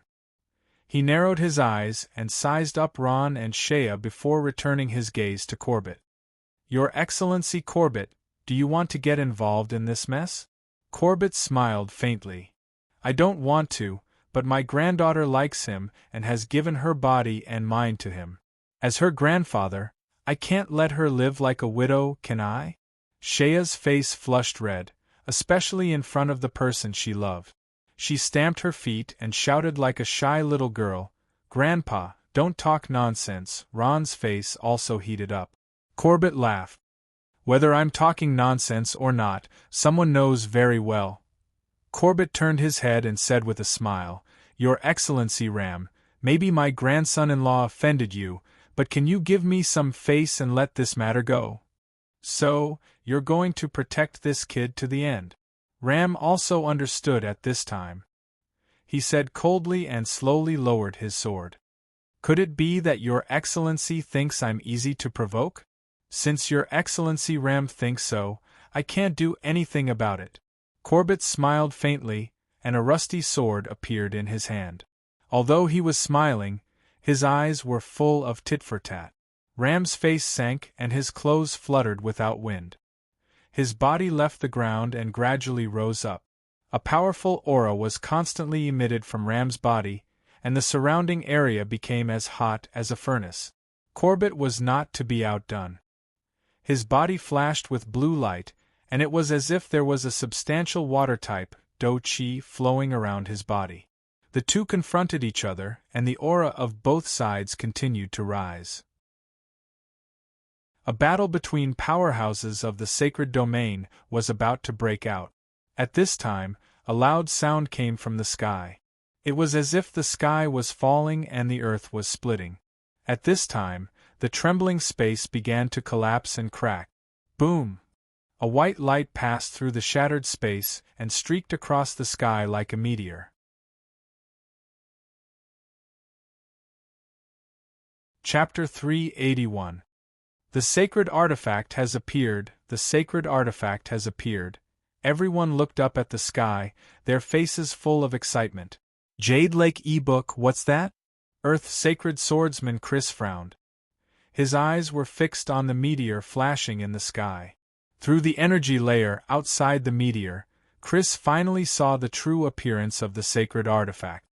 Sword, it's a sword, Chris jumped up in ecstasy. This is something I can use, ha ha. It's mine. After saying that, Chris's body flashed, and he suddenly jumped into the sky, chasing after the meteor. Sigh. It's actually a sword. Some of the sacred domain experts hiding in the dark were disappointed. Most of them were mages or priests, and swords were completely useless to them. They shook their heads helplessly and left.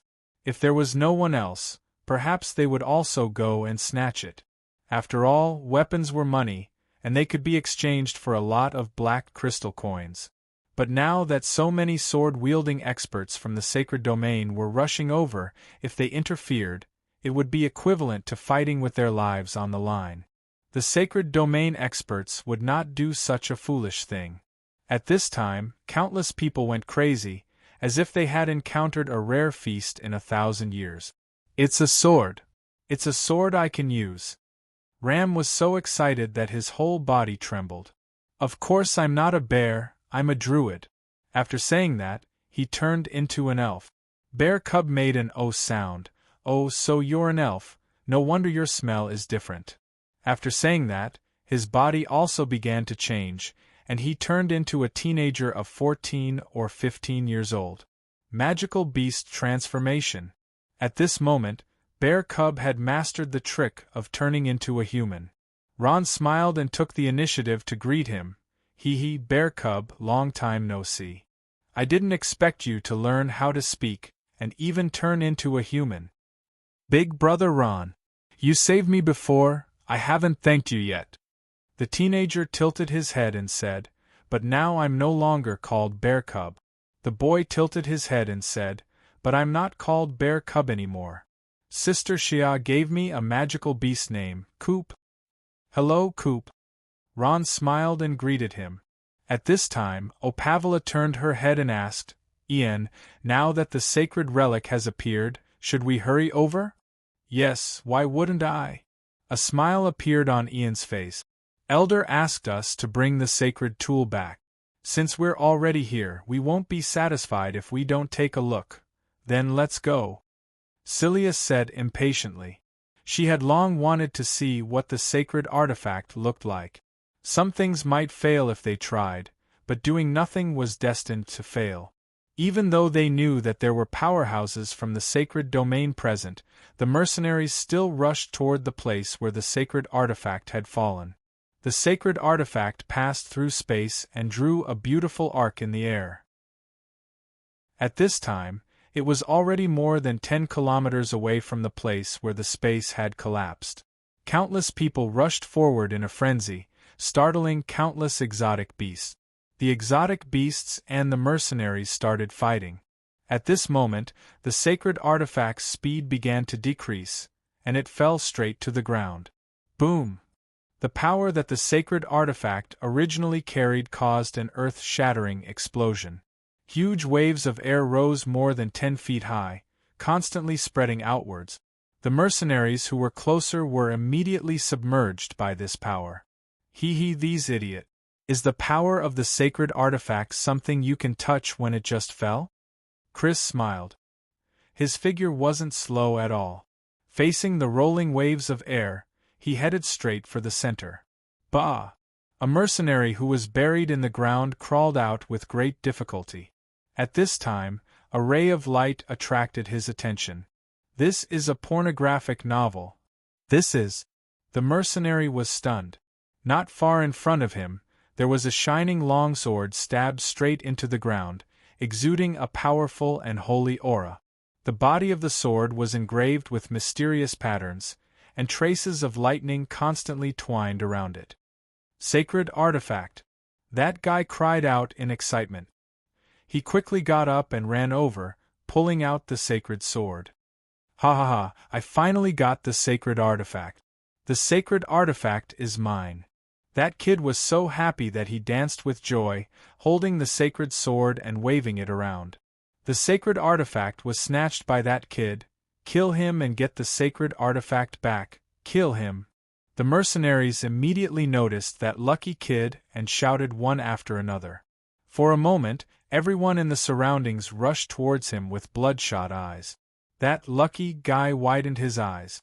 He didn't expect that he would become the target of public criticism. Those people who rushed over with murderous intent even included his teammate. Don't.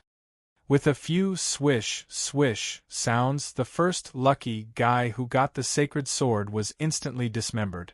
That person's head rolled far away. His eyes were wide open with fear. Until the moment before his death, he understood that getting didn't mean he owned it. If he didn't have the strength, he wouldn't be able to keep what was originally his.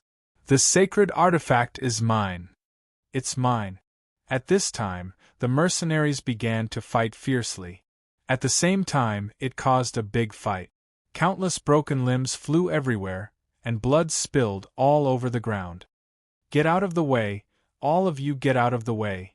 At this time, Reynolds brought a private army of his family and charged in. Sacred artifact! Reynolds was ecstatic. he finally saw the sacred artifact. At this moment, the sacred sword was changing hands rapidly among the mercenaries. Wherever the sacred artifact flew to, there would be a disaster of blood. "You guys open a path for me. I'll go get the sacred artifact." Reynolds made a prompt decision and commanded his private army to rush forward. He had the strength of a great swordsman. With the cooperation of a well-trained army, he quickly killed his way into the center. At this time, he saw an opportunity and chopped down a mercenary who was holding the sacred artifact. He quickly snatched the sacred artifact. "Haha, the sacred artifact is mine." Reynolds held the sacred artifact and laughed happily. Kill him." When all the mercenaries saw this, their eyes turned red. They roared and all of them charged towards Reynolds. When Reynolds saw this, his expression changed slightly. He made a prompt decision and immediately ordered, "You guys, block them for me." A soldier's duty was to obey orders. This was especially true for the private army of Reynolds' family. When they heard the order, they immediately surrounded Reynolds and surrounded him to kill their way out. Screams continued to ring out, but Reynolds turned a deaf ear to them. He gently stroked the sacred artifact in his hand with a greedy look in his eyes. "Haha, this sacred sword is finally mine." The moment he held the sacred sword in his hand, Reynolds even had the urge to take it for himself. At this time, a ray of light rapidly approached like a ghost. With a whoosh, the sacred sword in Reynolds' hand disappeared without a trace. "Ah!" Reynolds jumped in fright. He immediately came to his senses and said angrily, "Damn it, which bastard stole my thing?" "Haha, you must be Ram's son, Reynolds. Why are you so angry?" At this time, a faint voice sounded. Reynolds suddenly raised his head and looked in the direction of the voice. He saw a man in a green robe standing there calmly. He was constantly fiddling with the sacred artifact in his hand as he clicked his tongue in admiration. Reynolds' eyes widened. "You are the Earth Element Sword Saint, Chris?" "Yes," Chris said without raising his head. His eyes were always on the sacred sword in his hand. "This sacred sword is indeed a good thing. I only feel that my body is filled with power." "Haha, Reynolds, I really have to thank you this time." Reynolds' face turned green and white. This sacred sword was snatched from his hand by Chris. "It's him, the sacred artifact is in his hand." At this time, a mercenary pointed at Chris and shouted. The chaotic situation had not yet calmed down. The mercenaries did not even bother to see who the owner of the sacred sword was. Kill him. Kill him and take the sacred artifact." At this time, all the mercenaries crazily rushed toward Chris like wild beasts. "Haha, there are still people who don't know the difference between life and death." Chris's eyes flashed with a trace of sharpness. "It seems that I have to kill a few people to establish my might." At this time, he suddenly waved his sacred sword, and a powerful sword chi instantly spread out. Bang! Bang! Bang! The bodies of the dozen or so mercenaries that rushed forward turned into a pool of blood. They all died. The hot blood fell on the faces of the people who came later. All of them shivered and calmed down. Chris's move was enough to intimidate everyone. Chapter 382. After recognizing who it was, the mercenaries didn't hesitate at all and retreated with a loud crash. Grain web others could cower, but Reynolds couldn't. Although Chris was a saint-level expert, he also had a saint-level expert as his father. Furthermore, the sword had been stolen from his hands. He composed himself and forced himself to calm down. "Chris, pornographic novel. My lord, isn't it against the rules for you to snatch a sacred weapon from me?" Chris smiled. "How is it against the rules? You didn't snatch it from someone else?" Reynolds looked greedily at the sacred sword in Chris's hands, but he did not dare to have the slightest thought of snatching it. He could only say, "Lord Chris, don't forget that I am Ram's son. If I have it, it means that my father has it too." In other words, if you snatched it from my father's hands, he might come to settle the score with you. Reynolds had no choice but to use his father's name. However, Chris rolled his eyes. Bullshit. Who do you think you are? Not to mention you, even if your father came, so what? Just as Chris finished speaking, a thunderous voice came from the sky. Chris, it's not nice to bully a child here. Why don't we have a fight? As he spoke, a gigantic lion descended from the sky. It was Lom riding a poisoned scorpion lion. Boom! A large cloud of dust rose from the ground. Hee, Lord Ram, you're here too.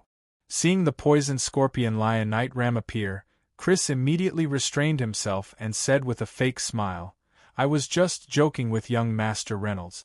It's just a misunderstanding. Father. Reynolds quickly walked to Ram's side. Just as he was about to say something, he was stopped by Ram with a wave of his hand. Ram's face darkened. He said coldly, enough nonsense. Lord Ram, if you know what's good for you, hand over the sacred sword quickly. Otherwise what? Chris sneered when he saw that they were about to shed all pretense of cordiality. Otherwise today will be the day you die. At this moment, a figure quickly walked out and said coldly. A trace of astonishment flashed through Chris's eyes when he saw the newcomer. Aqua Blue Sword St. Chris 56 Library's strange power. Ron's heart surged with excitement. Actually, he also wanted to take the sacred sword for himself. After all, if this item were to be sold to the mysterious store, it would be worth at least 20 black crystal coins. This would be a huge fortune. He would be able to buy many things he wanted there. Ron looked at Elian.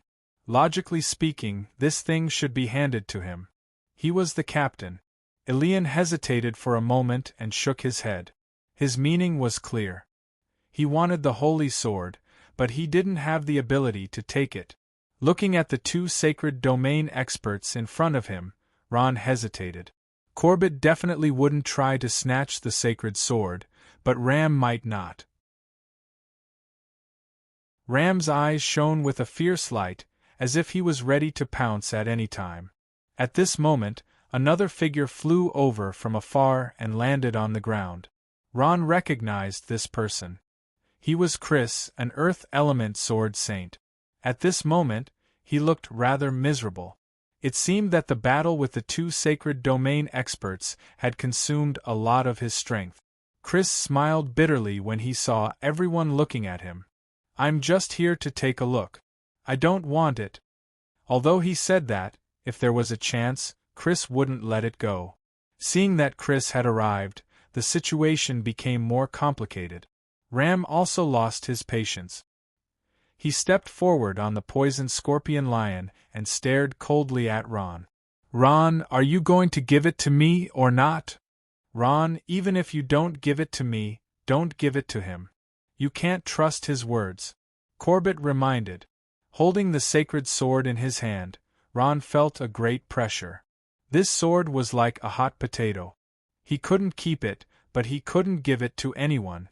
Go to www.grain.com to see the first commercial-free article. Chapter 383. Everyone quieted down. The situation was extremely tense. Ron held the sword, his heart pounding. He could only hear his own breathing. Novel ranking list. Grain Web. Ron, if you give me the sacred sword, other than the previous debt, I will not trouble you anymore.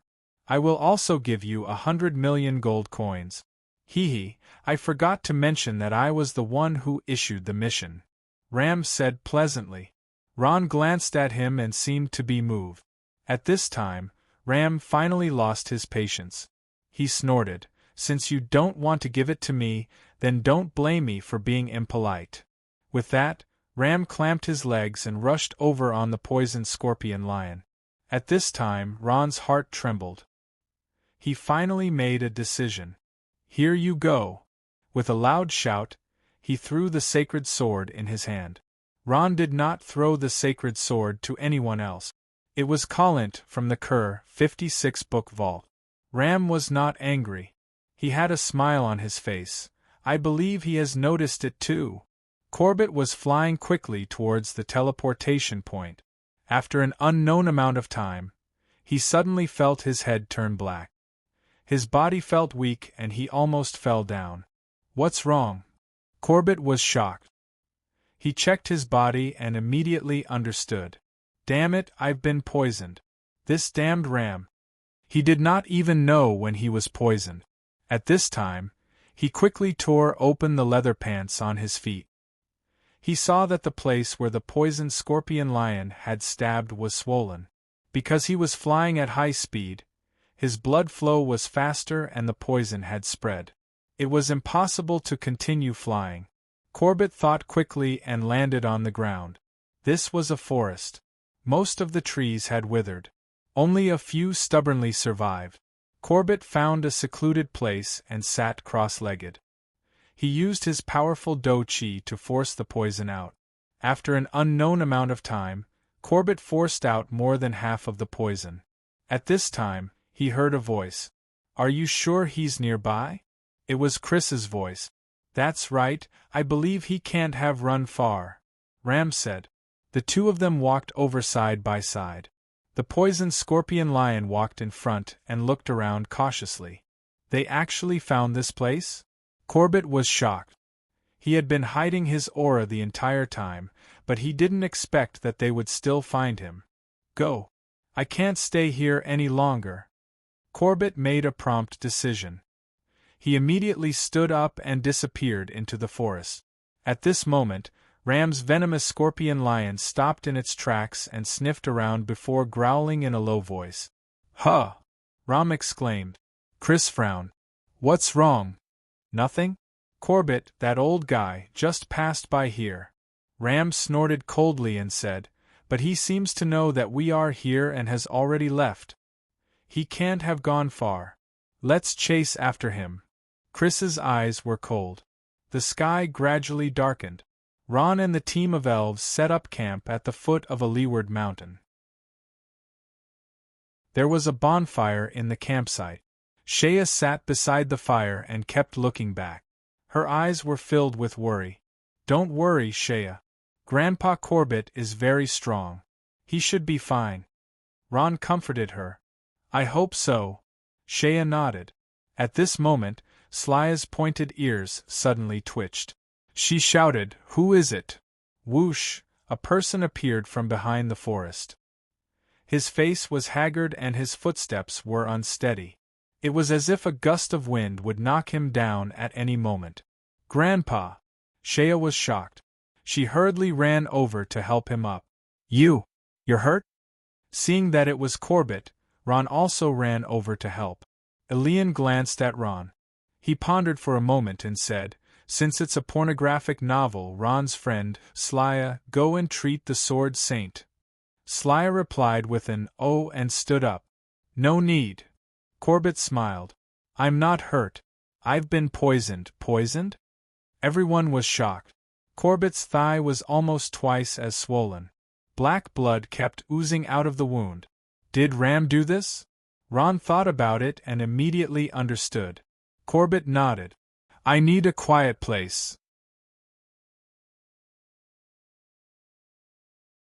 Chapter 384. In the KH-56 library, those mysterious magic runes dazzled the eyes of those who looked at them. Ron's speed was very fast. After he finished carving the magic formation, he took out F.A. Land's corpse from his portal bag and placed it in the middle of the corpse refining formation. Then, he placed all the materials he had on him into the formation. This time, he wanted to refine a spirit corpse. Homeland's pornographic novel. The first type of corpse refining formation that was taught to him was to refine a zombie with 50% of the deceased's strength. The second type was a zombie with 80% of the deceased's strength. As for a spirit corpse, it had 100% of the deceased's strength. Ron planned to directly refine a spirit corpse. Now it seemed that only a spirit corpse with 100% of its strength could break through his current predicament. Only by creating a sacred domain powerhouse could he contend against Ram and Chris. However, Refining a spirit corpse wasn't that easy. It required the strength of a master. Ron was only a master, but this wasn't a problem for him. Since he could use soul ignition to summon a Terranite, he could also use soul ignition to refine a spirit corpse. No matter how you looked at it, using soul ignition to refine a spirit corpse wasn't worth the risk. Who would risk becoming an idiot for a spirit corpse? However, Ron wasn't afraid. He had a heaven-defying item like the soul ring. Looking at the starlight in the night, Ron took a deep breath. According to the method taught by Grandpa Homelin, he arranged the bone spurs one by one. After a while, the corpse refining formation was completed. Everything was ready, and Ron was about to start refining. He sat down and placed his hands on the 2 array cores of the corpse refining array. He took a deep breath, steeled his heart, and clenched his teeth. Soul burning. Go to GrainWeb to see the first commercial free. Chapter 385. Under the surprised gazes of the elves, the corpse refining formation began to operate. Soul energy gathered, and threads of lightning surrounded the bone spear, emitting a faint light.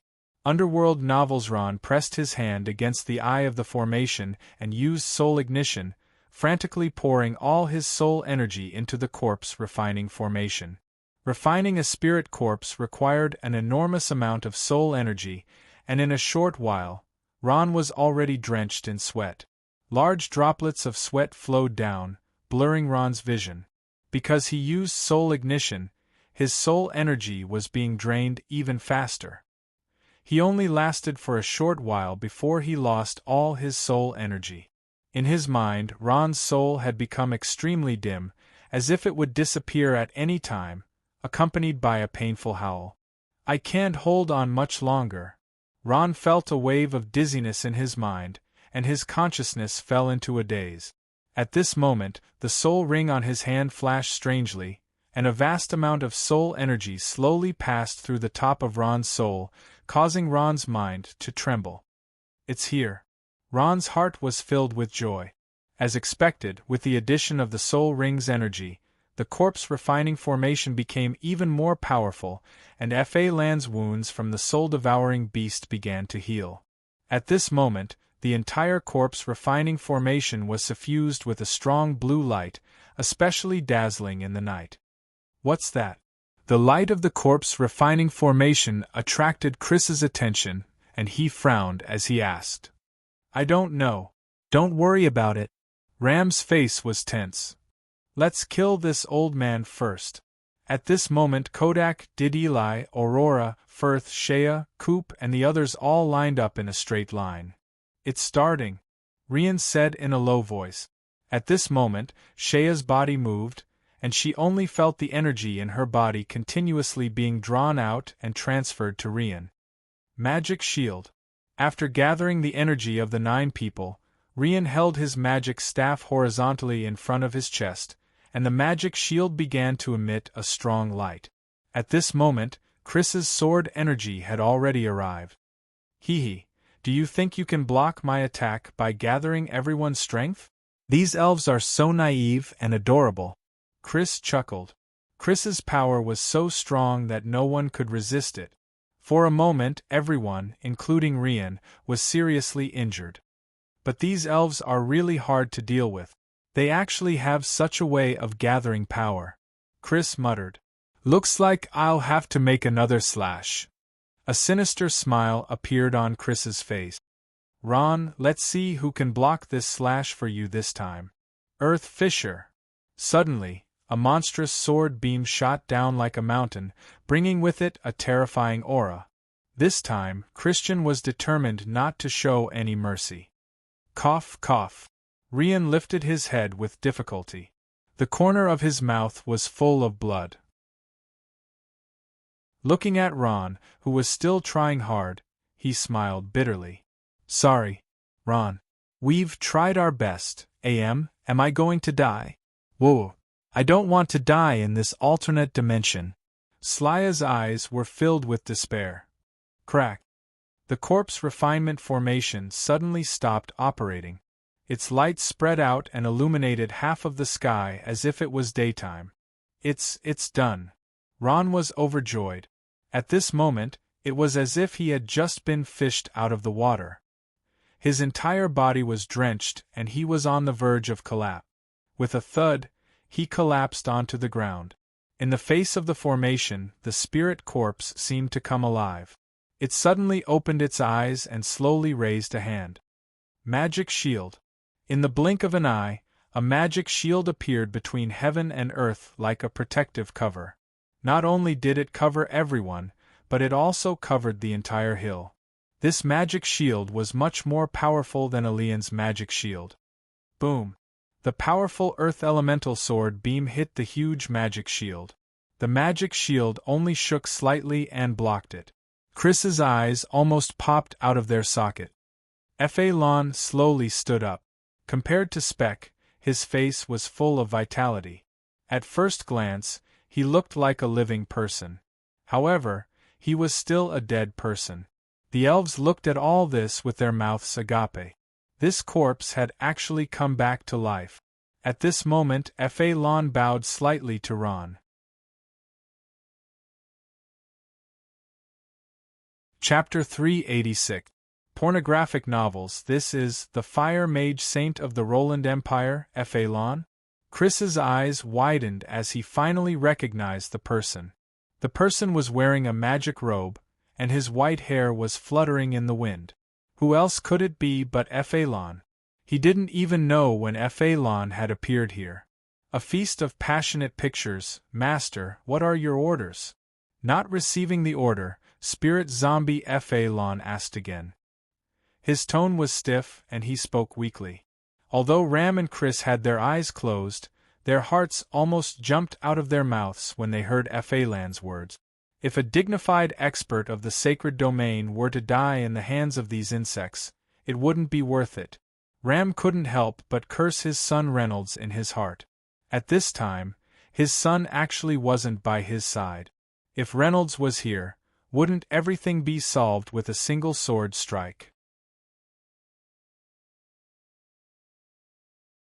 Chapter 387. The area that was bombed by the forbidden spell was filled with devastation. Not a single blade of grass could be seen. It was a complete mess.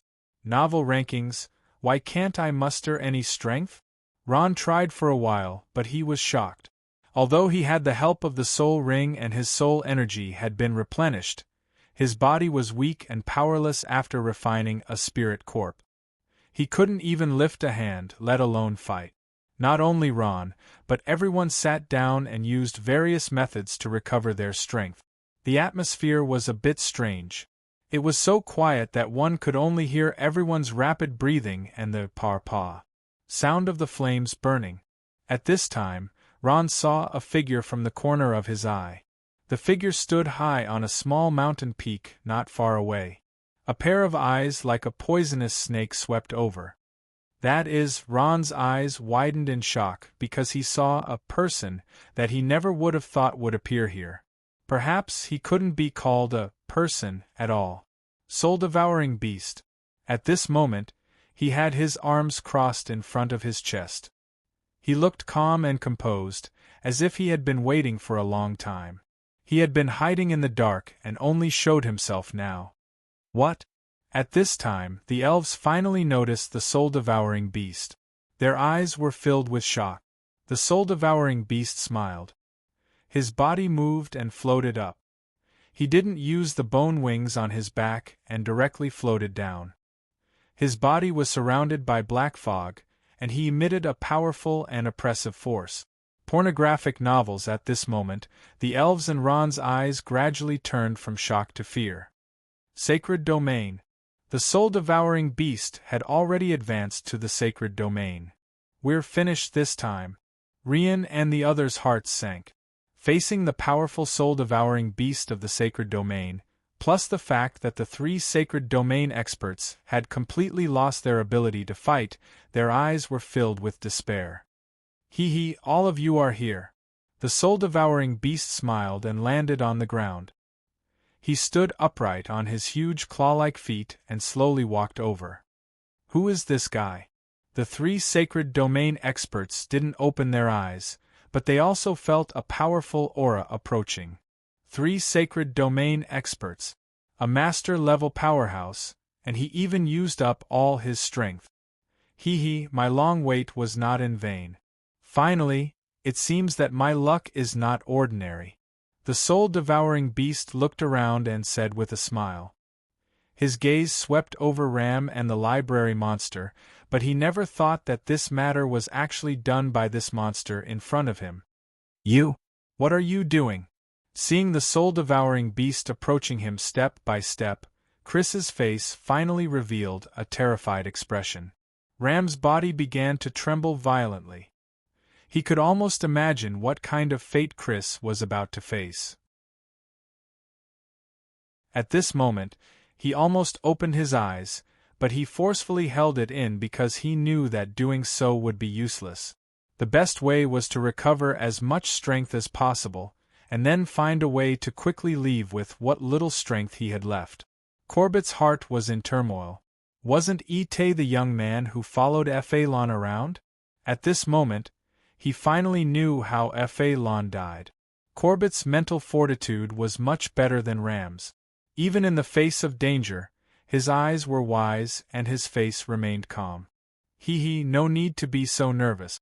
Your soul will soon merge with mine. This will be an honor for you, the soul-devouring beast said with a smile.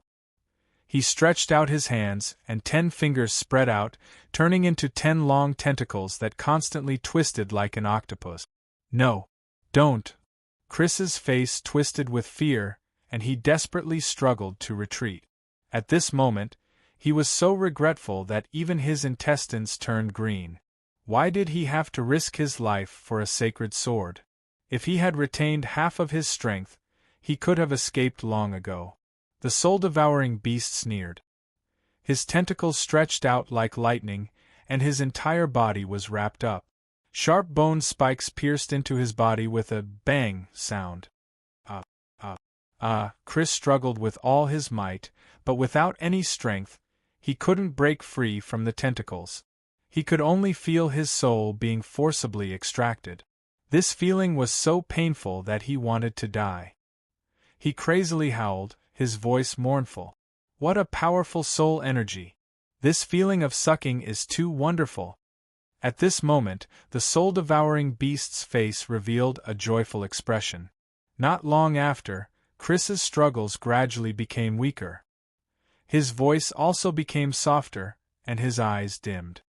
His body tilted, and he powerlessly fell to the ground. Although he was still breathing, without his soul, he was already a dead man. Like most people who had their souls sucked away, Chris's face became extremely twisted with fear. The powerhouse of the sacred domain, the Earth Sword Saint Chris, had finally fallen. The 10 tentacles retracted, turning back into human fingers. The soul-devouring beast took a deep breath. What a delicious soul! The soul energy of a powerhouse of the sacred domain is truly powerful. I feel that my strength has increased by quite a bit. As long as I devour the souls of a few more sacred domain powerhouses, I should be able to advance to the divine realm, right? Feeling that the soul-devouring beast's aura had increased, all the elves, including Ron, Shea, and Coop, trembled with fear. The soul-devouring beast smiled slightly. At this moment, his gaze fell on one of the 3 powerhouses of the sacred domain, Corbett. Without any hesitation, he lifted his leg and walked towards him. Although Ram's eyes were tightly shut, he was extremely nervous. He also felt that the soul-devouring beast was walking towards Corbett, and he let out a sigh of relief. On the other side, Corbett's forehead was already covered in cold sweat. "Grandpa!" Shea cried out in despair, tears flowing from her eyes. The soul-devouring beast looked at Shea in surprise and said with a smile, "Don't worry, you'll be reunited soon. Although the souls of you master-rank powerhouses can no longer satisfy me, I still won't waste any food." At this moment, the soul-devouring beast's 10 fingers opened, turning into 10 long tentacles. They bared their fangs and brandished their claws, and were about to pierce Corbett's body. Why? Why? Rian slowly raised his head. Why are you crazily slaughtering living beings? Why are you absorbing other people's souls? Can you tell me, why are you here? Rian questioned righteously, and all the elves couldn't help but worry about his fate. At this moment, Rian seemed to have thrown caution to the wind. He stared intently at the soul-devouring beast, and his eyes revealed an expression of facing death with equanimity. At this moment, the soul-devouring beast's tentacles unexpectedly stopped. He turned around and glanced at Rian, smiling slightly. Interesting, I didn't expect you to not be afraid of death. Answer me, Rian asked in a low voice. Originally, I disdained to answer your question, but seeing your courage, I'll make an exception this time. The soul-devouring beast, who had the upper hand, relaxed. I also don't know why I'm here. In my memory, I've always lived underground in the form of an egg. I don't know how many years have passed, until a year ago, I broke out of my shell and was born near here. When I was born, I was still very weak. I was only equivalent to what you humans call rank 2 strength. Rank 2 strength, haha, what can I do with rank 2 strength? The soul-devouring beast laughed maniacally. You don't know, but a mere rank 3 wild wolf could chase me everywhere. Haha, isn't it funny? It's just a rank 3 wild wolf. Fortunately, I was alert enough, and I was born with the ability to fly, so I managed to survive. At this moment, the soul-devouring beast's face revealed an expression of extreme pain. If I could, I wouldn't have chosen to be born in this damned place. Being weak isn't a problem. As long as there's food, I can grow. As long as I grow, I can become stronger and better survive. But here, there's nothing. It's empty, desolate, and there's nothing that can be called food. All I can meet are exotic beasts, and these exotic beasts all have no souls. Without soul power, I can't grow by devouring soul power. If I can't grow, I'll live in fear for the rest of my life. I hate this place, and I hate my mother even more for actually giving birth to me here. The soul-devouring beast clenched his fists in anger. Those were the most difficult days of his life. He was chased by exotic beasts every day, running for his life, and living a life worse than death. As for why I want to devour other people's souls, it's very simple. The soul-devouring beast smiled sinisterly.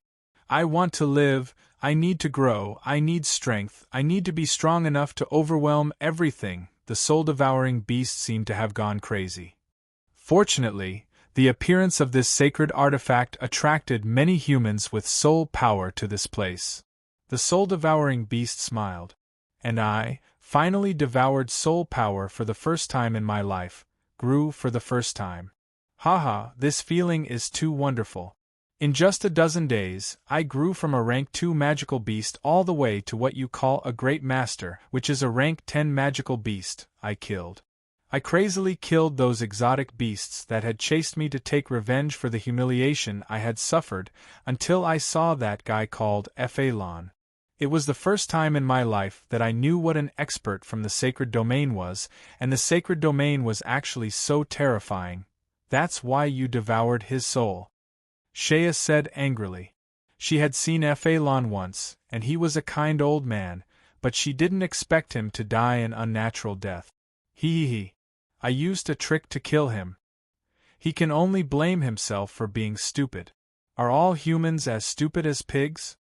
The soul-devouring beast smiled proudly, and glanced at the spirit corpse Phalon beside him. When I first saw him, I was also shocked. I thought he had come back to life, but now it seems that he's just a corpse. However, even if he really came back to life, I'm not afraid of him anymore. As long as I absorb the souls of these two experts from the sacred domain, I'll advance to the divine realm.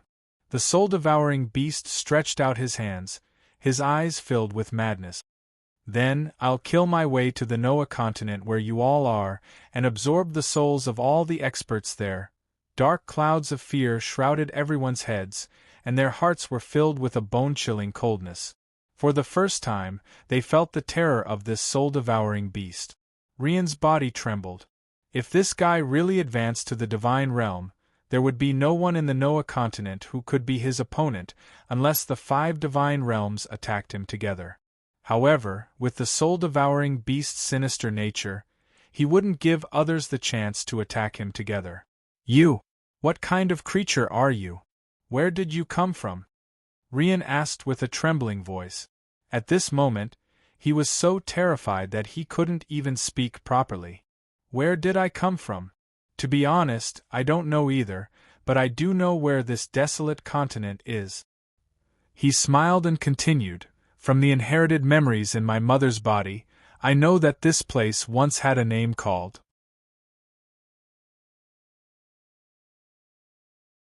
Chapter 388. Amroth. Everyone was shocked, and Ron's eyes widened. This alien plain filled with strange beasts and barren birds was the place where the gods had sent a calamity to.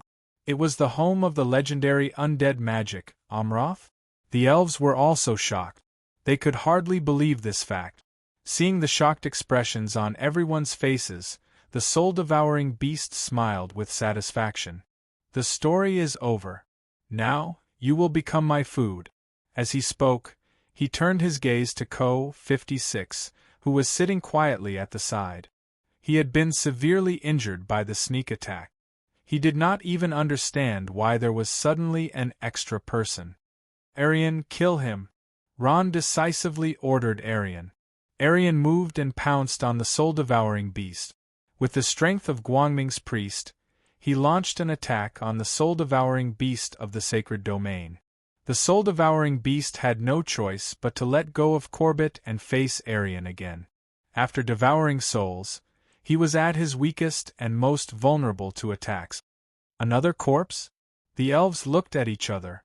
The corpse of a powerhouse of the sacred domain was already inconceivable. Now there was another corpse, but this one was much weaker than Phalon. The legendary ancient necromancy is indeed not simple. Arian sighed. We underestimated him too much. Dideli glanced at Ron. Although she hated this seemingly evil power, she had to admit that necromancy was indeed very strong. Pornographic novels with the advantage of the sneak attack, the fearless Arian actually managed to force the soul-devouring beast to retreat. However, the difference in strength was obvious. Arian, who had the strength of a master, was no match for the soul-devouring beast of the sacred domain. After the soul-devouring beast regained its senses, it quickly turned the situation around. This won't do. This corpse is too weak. It's no match for the soul-devouring beast. Opavala said. Everyone saw that and agreed. The difference in strength between the two was too great. Defeat was only a matter of time. The glimmer of hope that had just been ignited in everyone's hearts was extinguished once again. The dark clouds of death once again shrouded everyone's hearts. How could Ron not know that? But at this moment, he had no other choice. He could only drag it out for as long as possible. Ram and Corbett continued to sit still as if nothing had happened. They quickly circulated their battle chi to recover their strength. The soul-devouring beast had already firmly suppressed Arian. The difference in strength between Arian and the soul-devouring beast was too great. Even if Arian were to risk his life, he would still not be a match for the soul-devouring beast. Hee, you dare to come out and make a fool of yourself with this kind of strength? Die. At this moment, the soul-devouring beast let out a loud roar as a cold smile appeared on its face. With a bang sound, the sharp bone spikes on its tentacles pierced into Arian's body. Arian acted as if nothing had happened. He raised his scepter and continued to attack the soul-devouring beast. What? The soul-devouring beast's expression changed. He quickly retracted his tentacles and cursed, Unlucky. Unlucky, it's actually another corpse. The corpse did not have a soul, so the soul-devouring beast naturally gained nothing. 3 minutes later, the battle between the soul-devouring beast and Arian finally came to an end. With a bang sound, Arian's body was sent flying. His body rolled a few times like a kite with a broken string and fell heavily to the ground. He slid a few feet away and half of his body was badly mutilated. Fortunately, he was a corpse and did not feel any pain.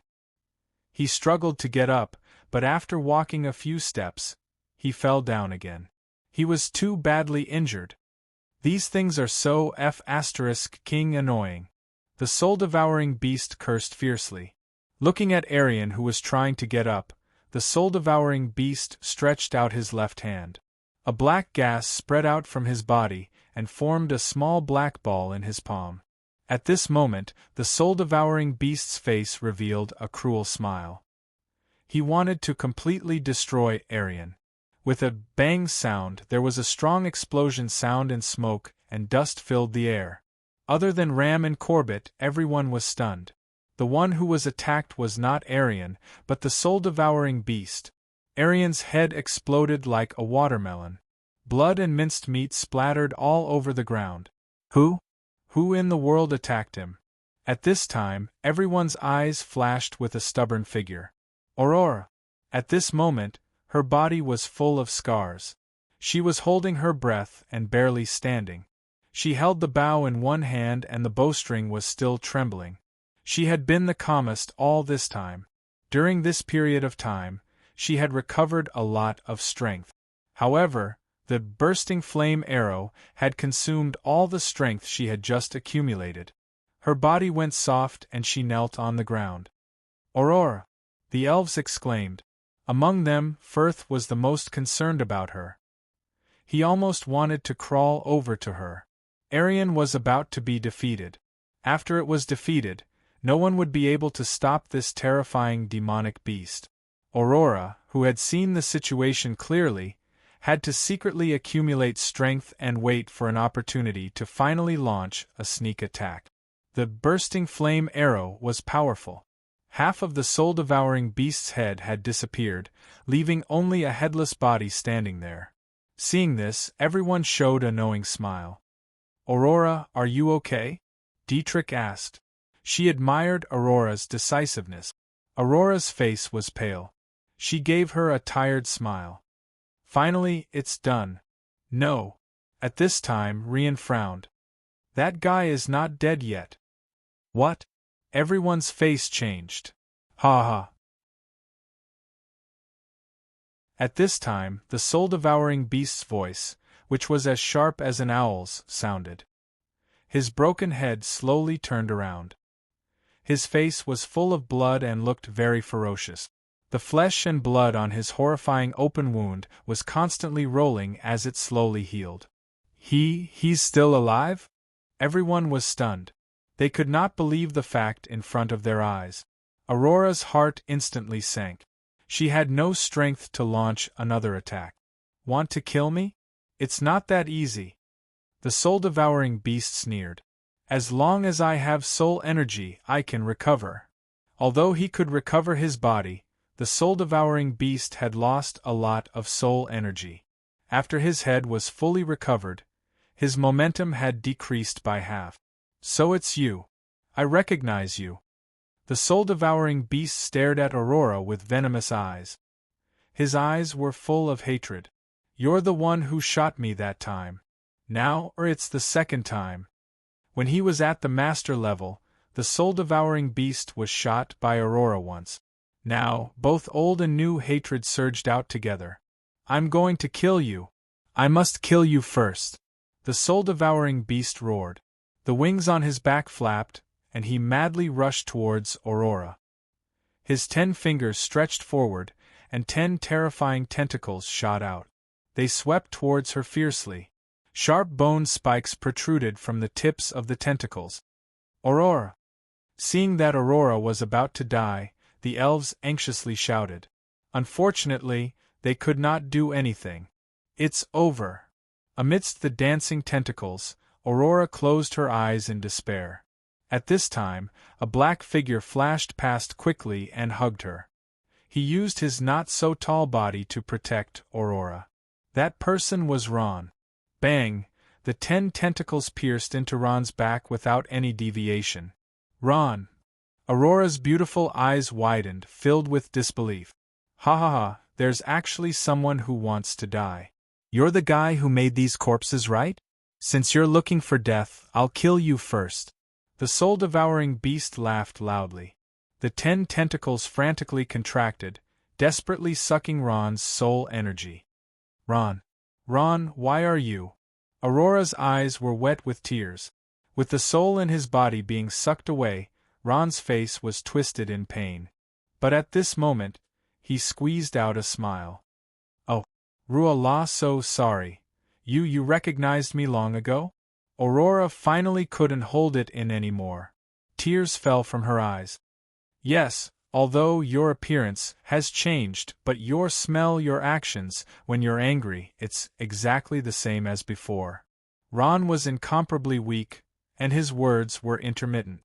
But I don't know how to recognize you, ha ha ha, as expected of a soul energy cultivator. You're only at the master level, but your soul energy is so vast and pure. This is great. The soul-devouring beast laughed loudly. Aurora, I love you to be able to die in your arms. I'm very happy. Ron's hand that was tightly hugging Aurora slowly slid down. His eyes gradually dimmed. His soul energy was almost completely sucked away. Ron. Shea covered her mouth tightly, trying hard not to cry out. At this moment, she finally knew that the elven girl in front of her was none other than Aurora from the Balarax Academy. Ron. Aurora let out a sorrowful cry. She fiercely hugged Ron in her arms. Her moist lips tightly pressed onto Ron's mouth as she lost herself in the kiss.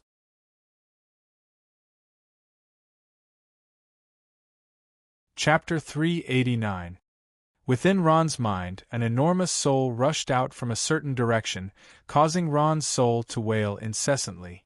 Ron's eyelids gradually became heavy, and he slowly closed his eyes. At this moment, his lips became ice-cold, and then, he lost consciousness. Aurora slowly put down Ron's face, her eyes filled with tenderness. Ron, actually, I've already forgiven you in my heart. During those days in the elven forest, I've never forgotten about you. All the elves were silent, and Shea was also stunned speechless. At this moment, she couldn't help but feel ashamed of her own inferiority.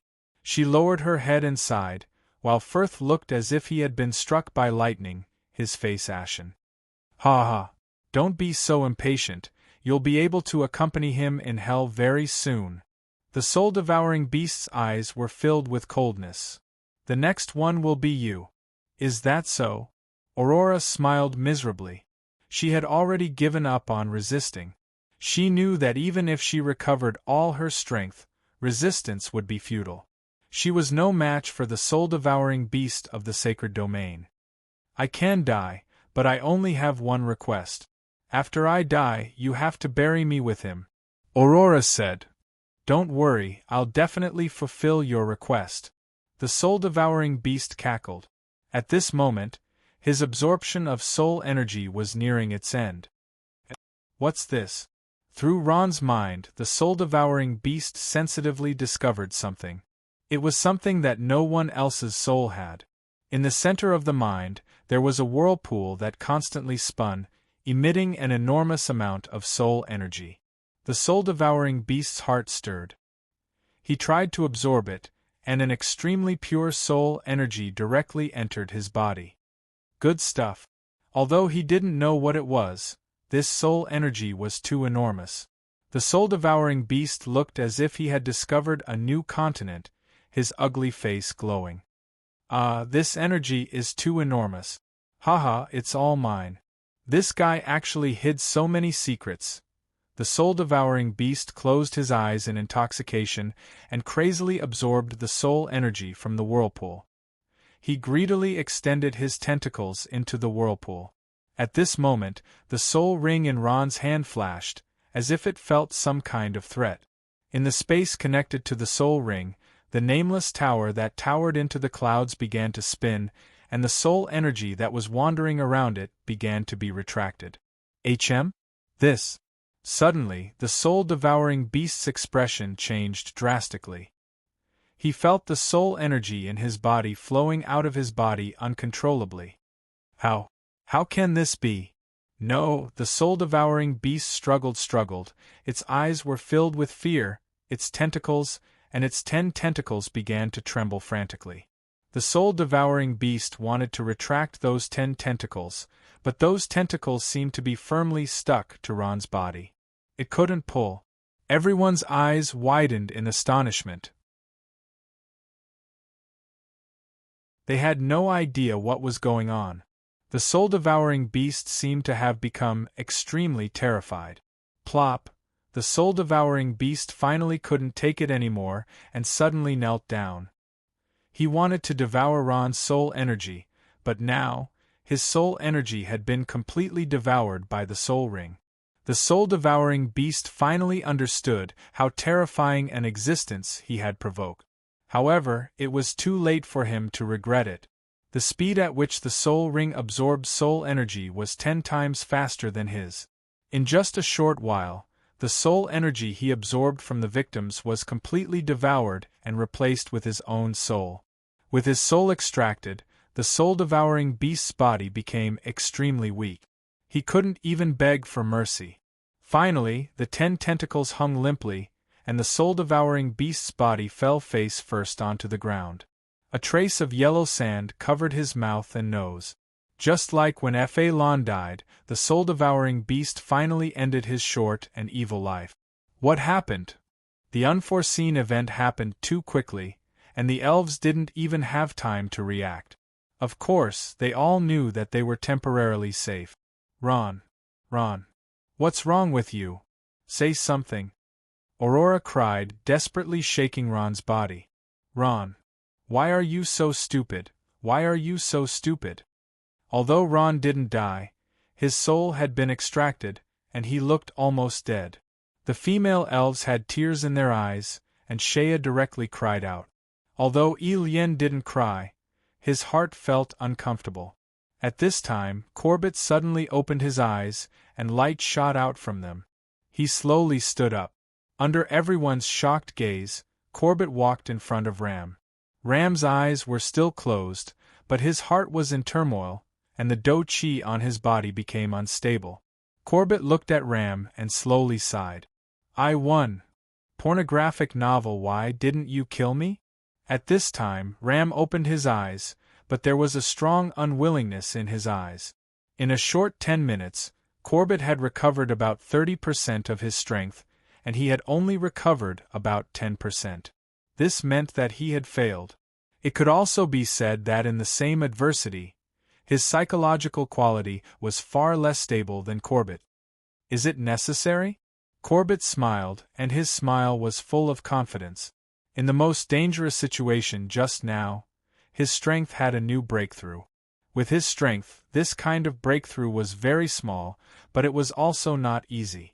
Ram was naturally aware of this point, and it was no wonder that he was so unwilling. He sighed, nodded, and said in a hoarse voice, Very good, the sacred sword is yours. After Ram finished speaking, he stood up, and without a word, he turned and left. After a while, his figure disappeared in the rolling yellow sand. Grandpa. Shea recovered a bit of strength and rushed into Corbett's arms, crying out. Grandpa is fine. Corbett smiled and patted Shea's back, comforting her for a while before she calmed down. He went straight to Aurora's side. Lord Corbett! Aurora's face did not have any expression, and was so calm that it was frightening. Corbett nodded. He could understand the feeling of losing a loved one. You are the Aurora that Shea talked about. Let me take a look. Corbett squatted down and examined Ron's situation. Aurora, however, held Ron's body tightly. Ron is already dead, please don't touch him. No, you are wrong, he is not dead. After a short examination, Corbett came to a conclusion. Oh? Aurora turned her head, and a trace of life appeared in her gray eyes. Don't worry, his soul is still here, we just don't know when he will wake up. Corbett said. Really? Aurora's face lit up. Corbett smiled and pointed at the soul-devouring beast on the ground. Of course, this guy is dead. I believe that Ron killed him.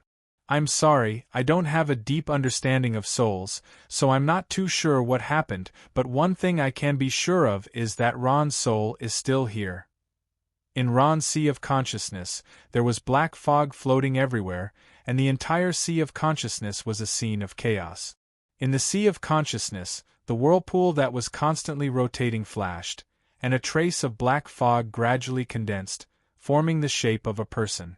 That person grew a body, grew hands, grew legs, and finally grew a head. That was Ron's soul, and the scattered soul finally reformed into Ron's appearance, except that his soul was now extremely weak. Isn't this my sea of consciousness? Why is it so messed up? Ron was surprised. Looks like it was the soul ring that saved me again. I really don't know where it came from. It actually has such great power. Ron recalled the scene back then, and without a doubt, it was the soul ring that saved his life again. Although he couldn't control his body now, his soul was still here, and he would recover sooner or later. Looking at the chaotic sea of consciousness, Ron sighed. It was better to tidy up his sea of consciousness first. Ron tried to control the black fog, but the fog didn't seem to listen to him. He spent a lot of effort to suck the black fog into his body, and at this time, his soul became stronger again. So difficult, but don't worry, I'll take it slow. Ron clenched his teeth, and through his own efforts, he slowly sucked the wandering soul energy into his body, and tidied up the chaotic sea of consciousness. After an unknown amount of time, Ron's chaotic sea of consciousness slowly improved, and the floating black fog became less and less, and the sea of consciousness that was as clear as before slowly emerged. Little by little, it was remodeled and strengthened. Through this remodeling of his soul, Ron had a deeper understanding of the soul. In the process of going from chaos to rebirth, Ron didn't realize that his sea of consciousness was many times larger than before. After an unknown amount of time, the last strand of soul energy was completely remodeled, and the entire sea of consciousness returned to its former state. Above his head was a soul vortex that was constantly rotating, and below his feet was an endless sea of consciousness. Between the sea and the sky, there was a powerful soul floating. All right. Ron looked at everything in front of him with satisfaction. The remodeling of my soul is finally complete, and it's time to go out and take a look. I hope it won't take too long. The so-called go out was a term used in necromancy magic, and it referred to the process of the soul regaining control of the body. At this time, Ron slowly opened his eyes. "GA?" Ron jumped in fright, and what appeared in front of him was a pair of blinking big eyes, and the owner of these eyes had a face full of joy. "Big Brother Ron! Big Brother Ron, you're finally awake." Ron focused and looked. If it wasn't Rainey, who else could it be? At this moment, her face was full of excitement. "Big Brother Ron, you're awake. I'll go tell Sister Basara." After saying that, she ignored Ron's shock and rushed out like a gust of wind. Ron looked around carefully and saw that he was in a luxurious room. Rainey had gone out and he was the only one in the room. Where is this? Ron couldn't help but be stunned, and he scratched his head. At this time, Ron suddenly stopped scratching his head. He looked at his arm in disbelief, his eyes full of shock.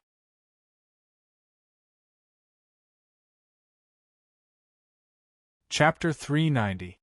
Knock, knock, knock. At this time, there was a rush of footsteps in the corridor outside the door. Then, the door was pushed open. Yauchi e-book, Grain Web Ron. Basara stood outside the door, holding her thick skirt. She was out of breath from running, but her face was full of joy. "Basara!" Ron called out in surprise. Basara cheered and threw herself into Ron's arms. "Ron, you're finally awake. I was so worried." Ron hugged Basara gently and smiled. "I'm fine now." At this time, Rainey and Kay pushed the door open and came in. When they saw Ron and Basara hugging each other, they giggled. Basara let go of Ron in embarrassment. "Oh right, where is this? How did you find me? Ron was a little confused. He clearly remembered that he was injured in another dimension. Then, he didn't know what happened, but he saw them when he woke up. This is Sueya City. Basara pursed her lips and smiled. After we returned to Zumur City, we waited for a few days, but you didn't come back. We were worried, so we decided to go back to Sueya City to find out more information. Then, we waited for you at the teleportation point. Ron was surprised. Are you guys just going to wait there like that? What if I didn't come out for a few months? Sometimes, some mercenary missions were very difficult. It was normal for them to stay in another dimension for 10 days to half a month. Some even stayed for years. Some were unlucky and never came back. Basara smiled. Her evidence was firm. It's okay. Rainey and I have discussed it. Let's not talk about a few months. Even if it was a few years, we would still wait. If you didn't come out, we would wait for you for the rest of our lives. Looking at Basara and Rainey's sincere eyes, Ron was touched. He calmed himself down and asked, "Oh right. How long have I been unconscious? Where are the elves who were with me?" Basara lowered her head.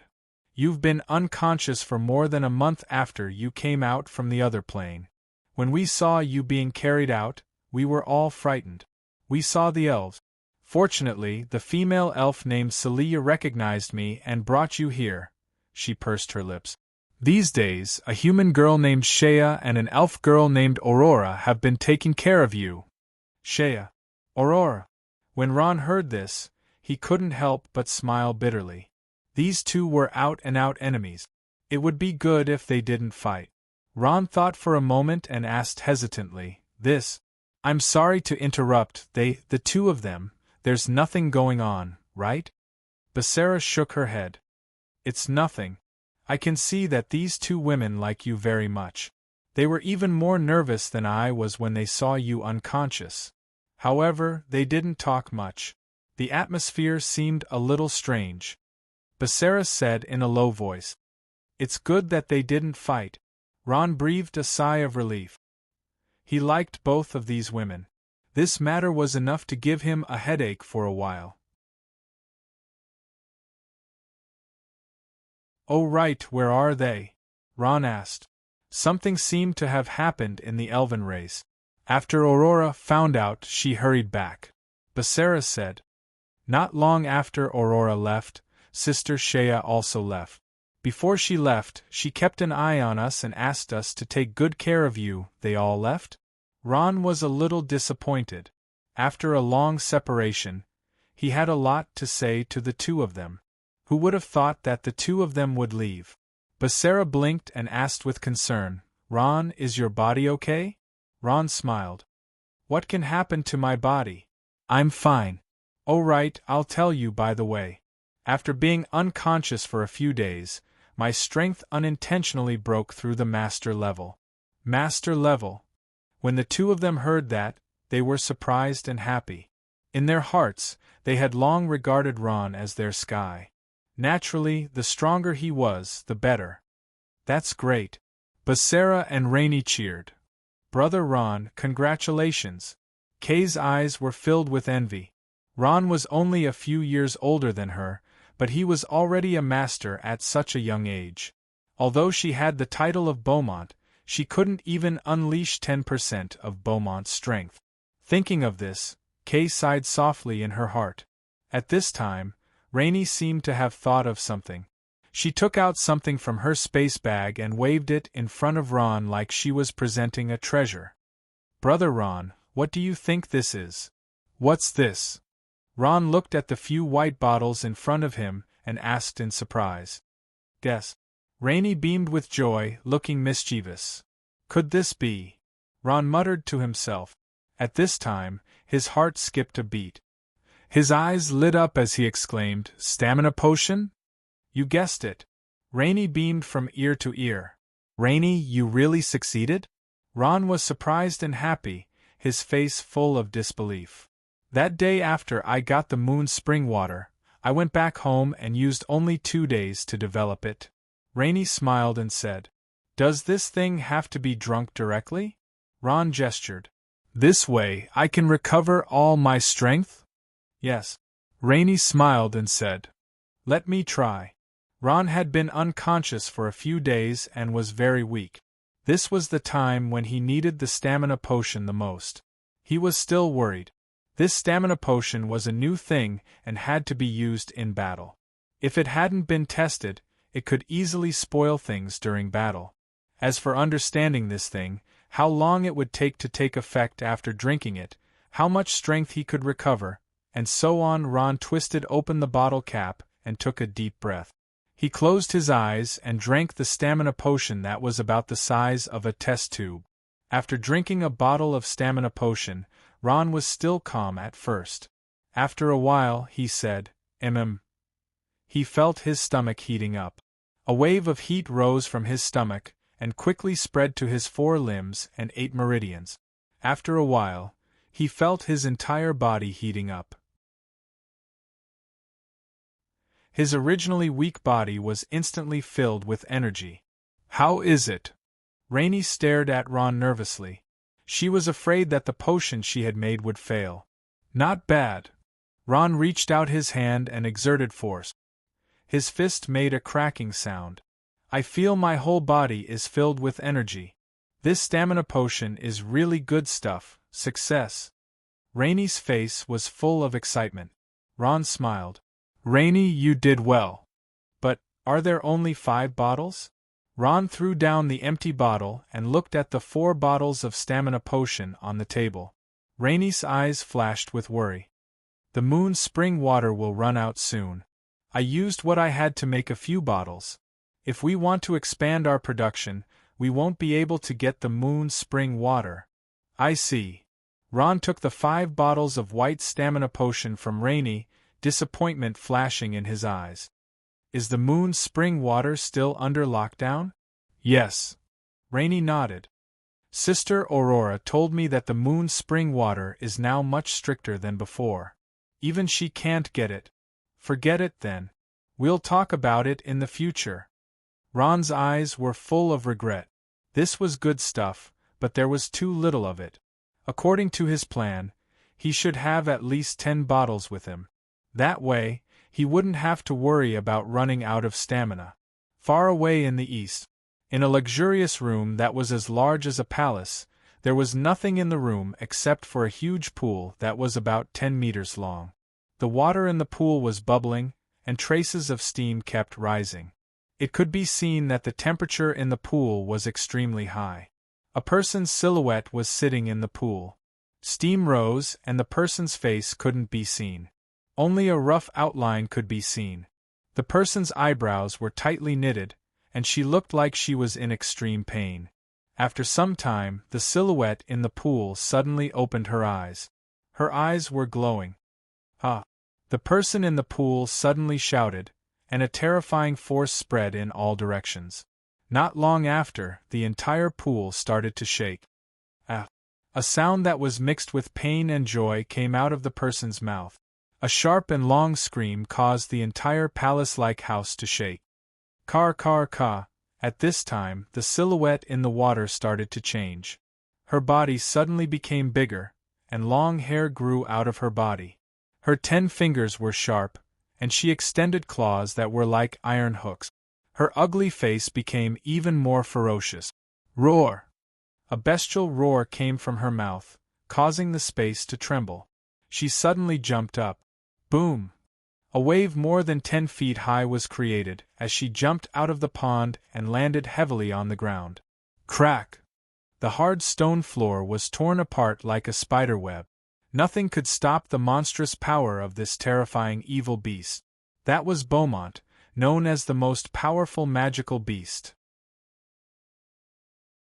It's done, it's done. Outside the door, a human man was full of excitement as he murmured. He was Tommy, and at this moment, his eyes were filled with intense hatred. He once had a sacred domain powerhouse as his father, but after that day, he had nothing. Now, revenge was the only meaning in his life. Huff, huff, Omega was panting, and her eyes were full of joy. She was a little unaccustomed to her current strength. The current Omega's strength had reached the sacred domain. The sacred domain was the strength that only an adult Beaumont would have. As long as they reached adulthood, all Beaumont would have the strength of the sacred domain. From this point, it could be seen that Beaumont's bloodline was extremely outstanding. With Omega's age, she hadn't reached adulthood yet. She was still a few years away. However, Omega had really reached the sacred domain today. The answer was in that pool of water. This pool of water was filled with all kinds of medicines. These medicines only had one effect, and that was to accelerate the development of the body and reach the sacred domain at an earlier age. After Omega absorbed the medicine in the pool, her body directly matured, and she became an adult Beaumont. At the same time, her strength also reached the sacred domain. To see the first commercial-free article, please go to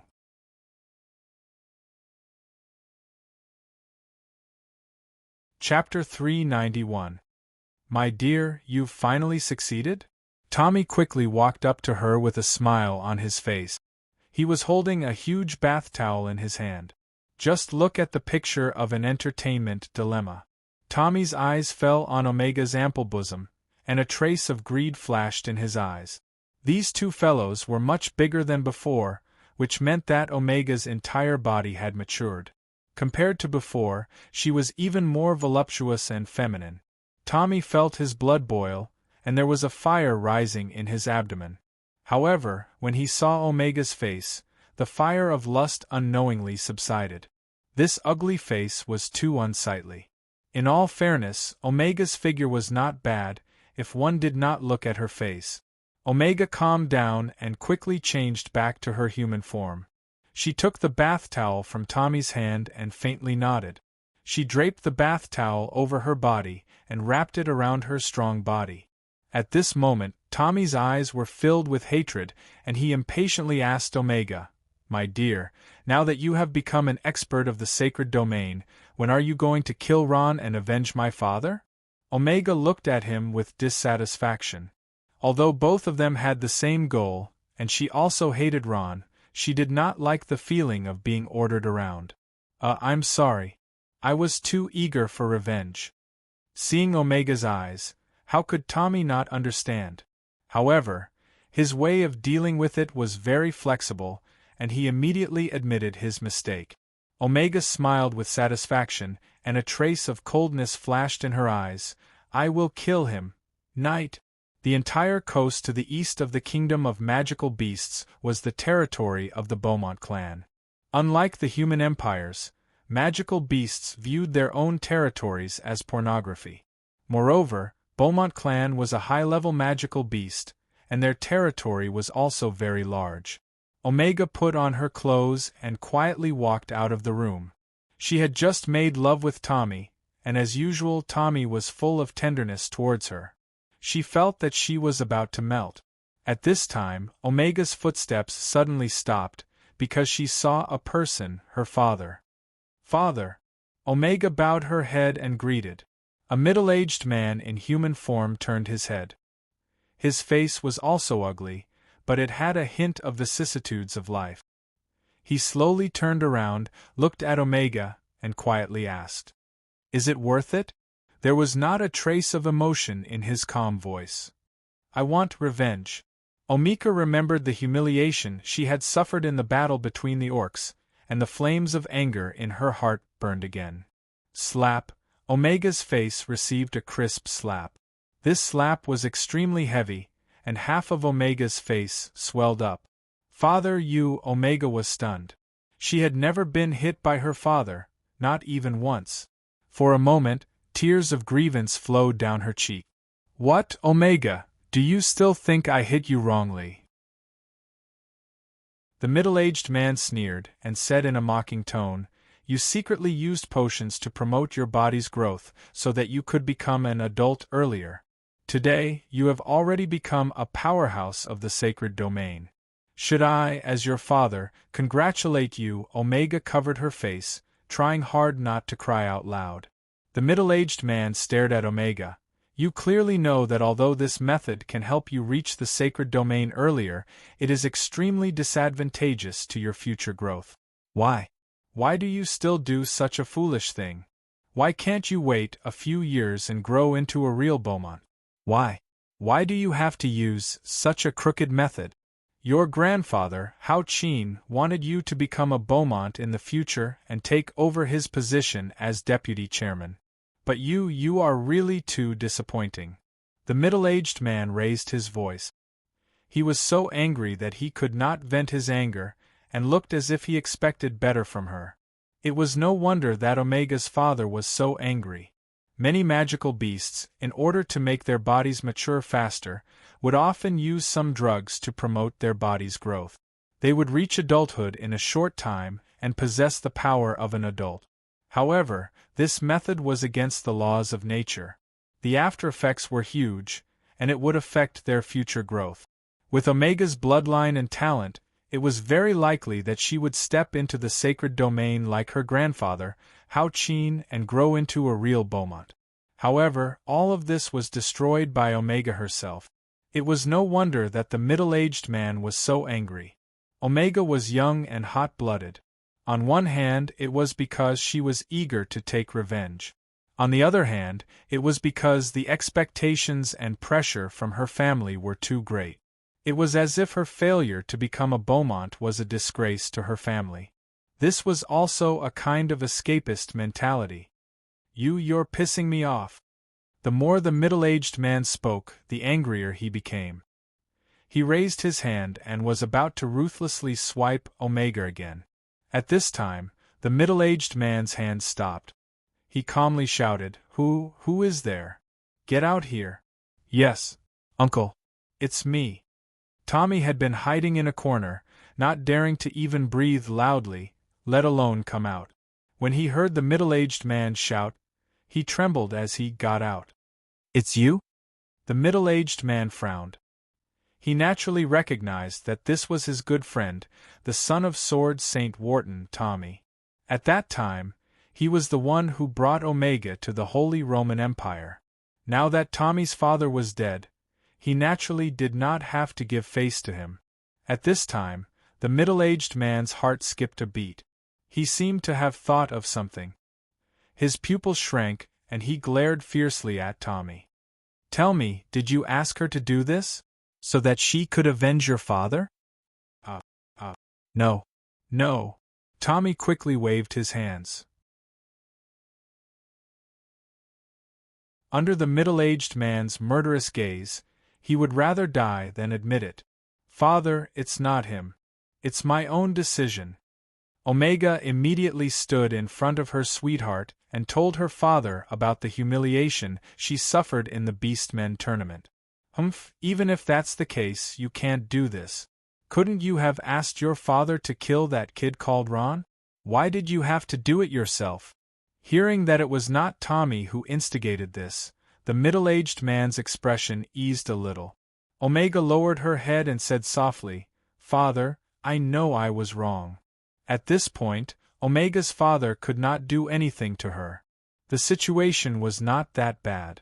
At least Omega had the strength of the sacred domain. In front of Hao Qin, it was still acceptable. As for the divine domain, it was most likely just a fantasy.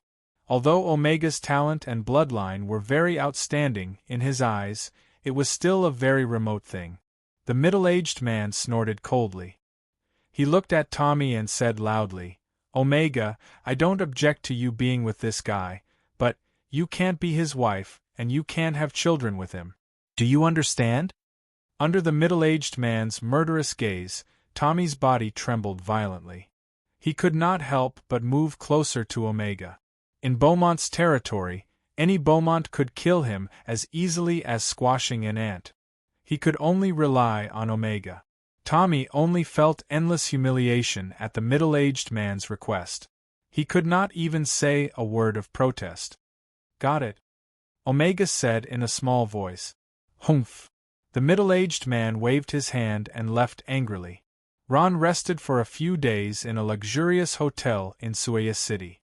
Then, he set off for Zumur City, the capital of the Orc Empire. Although he wanted to see Aurora again, he could not enter the elf forest. Splash! A burst of excited voices came from the riverbank. The fish took the bait, the fish took the bait.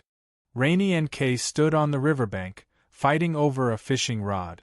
The fishing rod came out of the water, and a 5-pound fish was hooked. It's mine, I caught it. The two of them fought over the fish until their faces and ears turned red. They are all children. Looking at this scene, Ron smiled. He lay quietly on the green grass alone. Unexpectedly, he did not cultivate and enjoyed this rare leisure time. On the way back to Zoomer City, the capital of the Orc Empire, they inadvertently passed by this beautiful lake. They were all attracted by the charming scenery on the lake and strongly requested to camp here. Ron agreed, and so this scene happened. The warm sun shone on his body, and the gentle breeze blew. Ron closed his eyes comfortably. It's time to eat. Basara's voice came from not far away. Ron got up and walked towards Basara. By the riverbank there were a few small tents and a big iron pot on a metal frame. The pot was boiling, and a rich meaty aroma filled the air, making people salivate. Basara was wearing an apron and holding a bucket of water, standing at the side like a virtuous wife. When she saw Ron coming, she smiled like 100 flowers blooming. For a moment, Ron was stunned. What are you looking at? Being stared at by Ron made Basara uncomfortable. She was extremely shy and rolled her eyes at him. Oh! Ron came back to his senses and lowered his head in embarrassment. Rainy pounced over and put the fish she just caught in front of her. She smiled and said, Sister Basara, look, I caught a big fish. Nonsense, I was the one who caught it, Kay retorted. I caught it. The two little fellows started to argue. Okay. Basara smiled and said, the two of you caught it together. Come, let's eat. Basara's words were indeed effective. Rainy and Kay heard it and stopped arguing. They were so happy that their eyebrows were raised. Drink the soup first, Basara said. She scooped a bowl for Ron and then for each of them. Thank you. Ron took the soup from Basara's hands. At this time, his face was filled with happiness. The soup was very clear and emitted a mesmerizing aroma. Ron blew away the white steam floating on the surface of the soup. Suddenly, his expression froze. In the steaming soup bowl, circles of ripples spread out from the middle. There's an enemy! Ron reacted quickly and woke up in an instant. His hand quickly reached for the space bag at his waist. At the same time, he shouted coldly, Who's there? Ron, what's wrong? Basara, Rainy, and Kay heard him and immediately became nervous. Ha! At this time, the sound came from afar. Two figures flew towards the river. Ron's eyes widened as he looked at the figures in front of them in disbelief.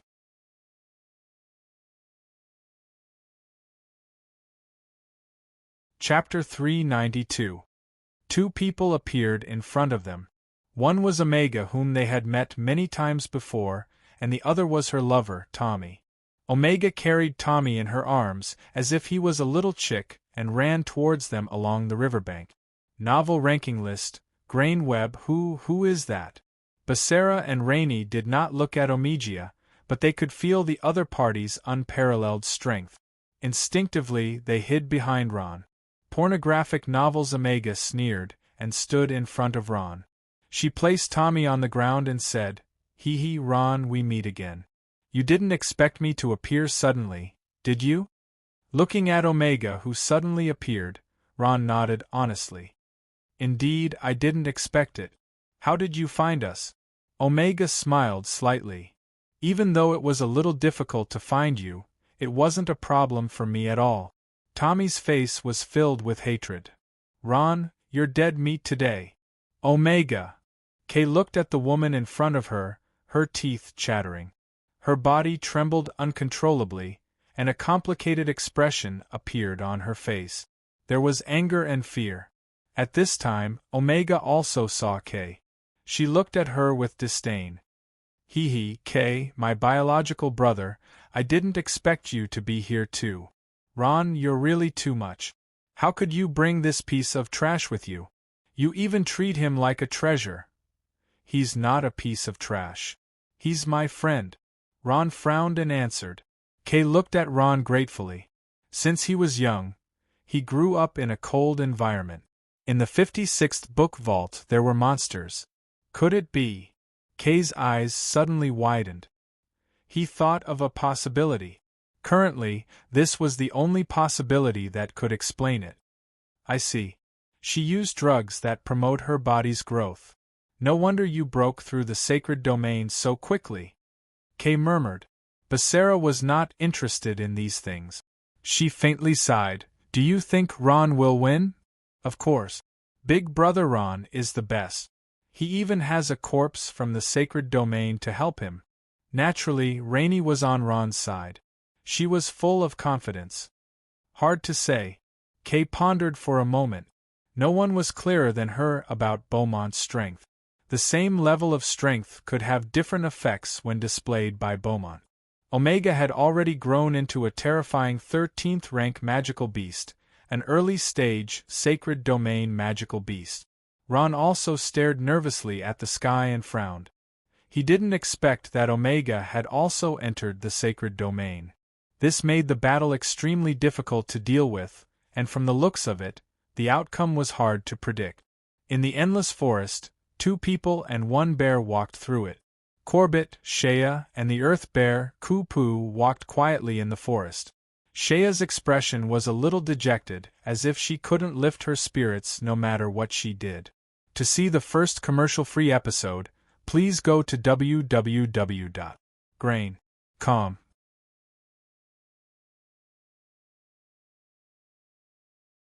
Chapter 393. Shea, why don't you stay? It's such a good opportunity. The Co-56 book vault had overturned her expectations. This is the secret of the sacred sword. Corbett smiled. Although there are many sacred domain experts in the Noah continent, there aren't many who have sacred weapons. Of course, other than the magical beasts in the sacred domain, they don't use weapons. Corbett continued, sacred weapons are different from the weapons we use. A normal weapon, even if it's at the dark gold rank, can only increase a person's battle prowess. But sacred weapons, they have some special, heaven-defying effect. For example, this sacred sword, Corbett proudly raised it up high. It has the ability to heal.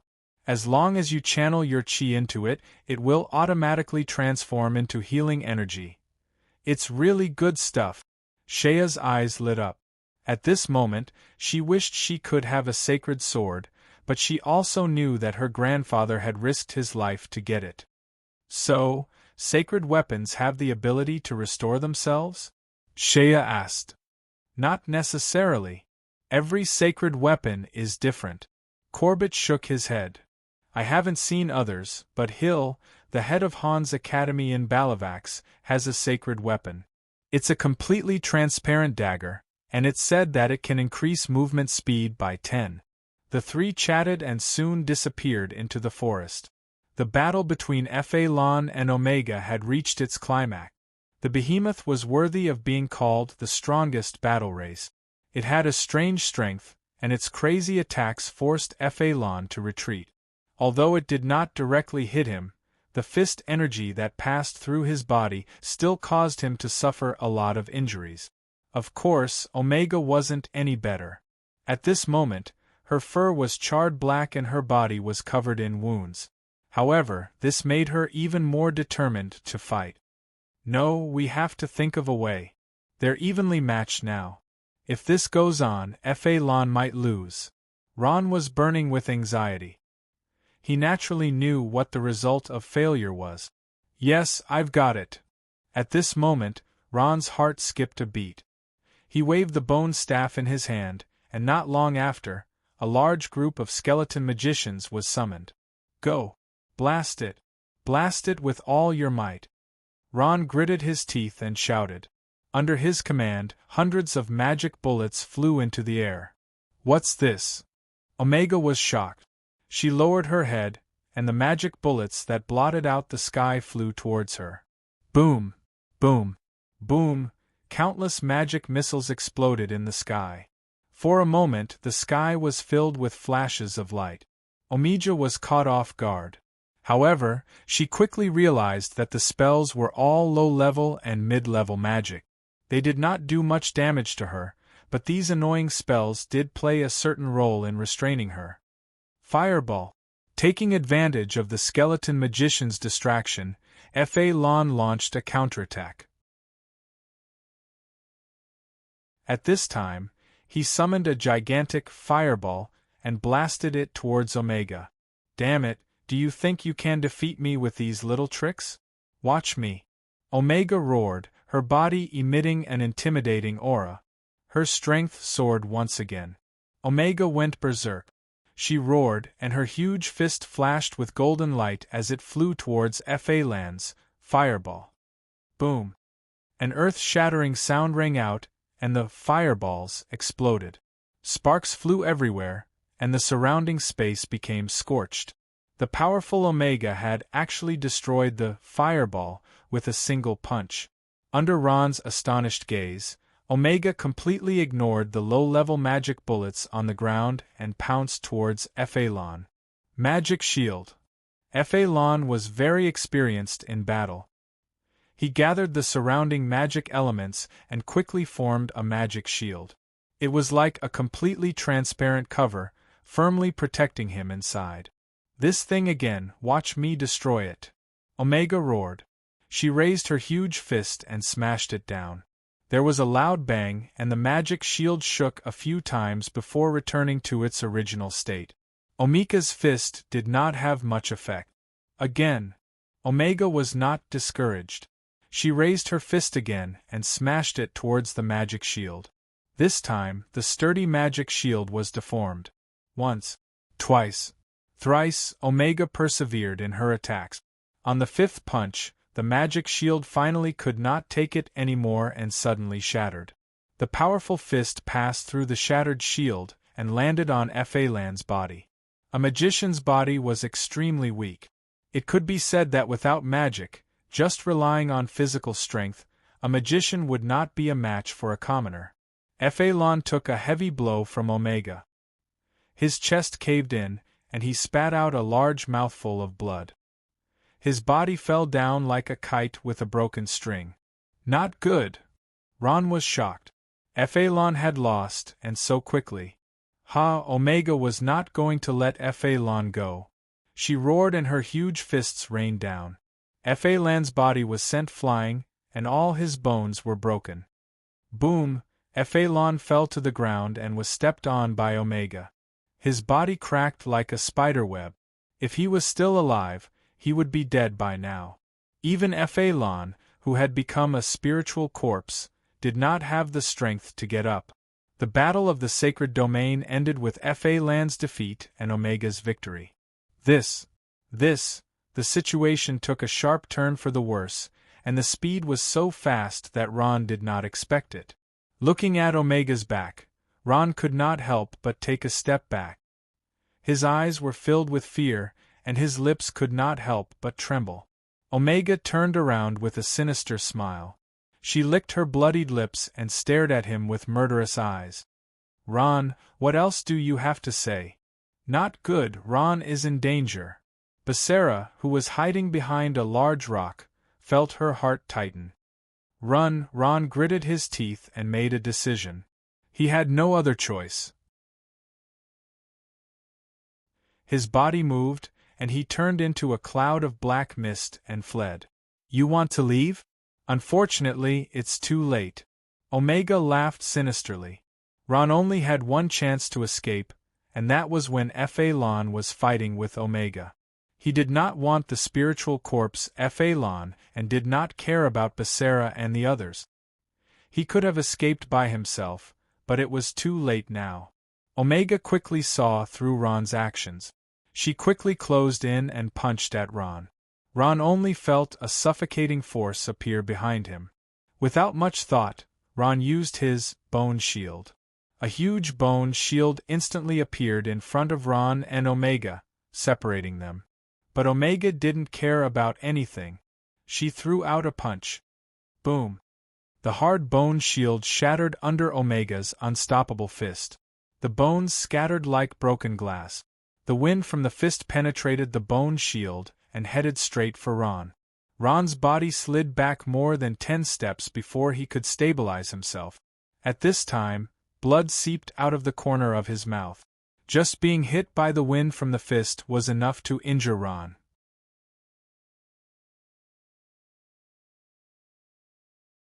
Chapter 394. At this moment, Ron's face was filled with fear and despair. The adult Beaumont's strength was too terrifying, far beyond his expectations.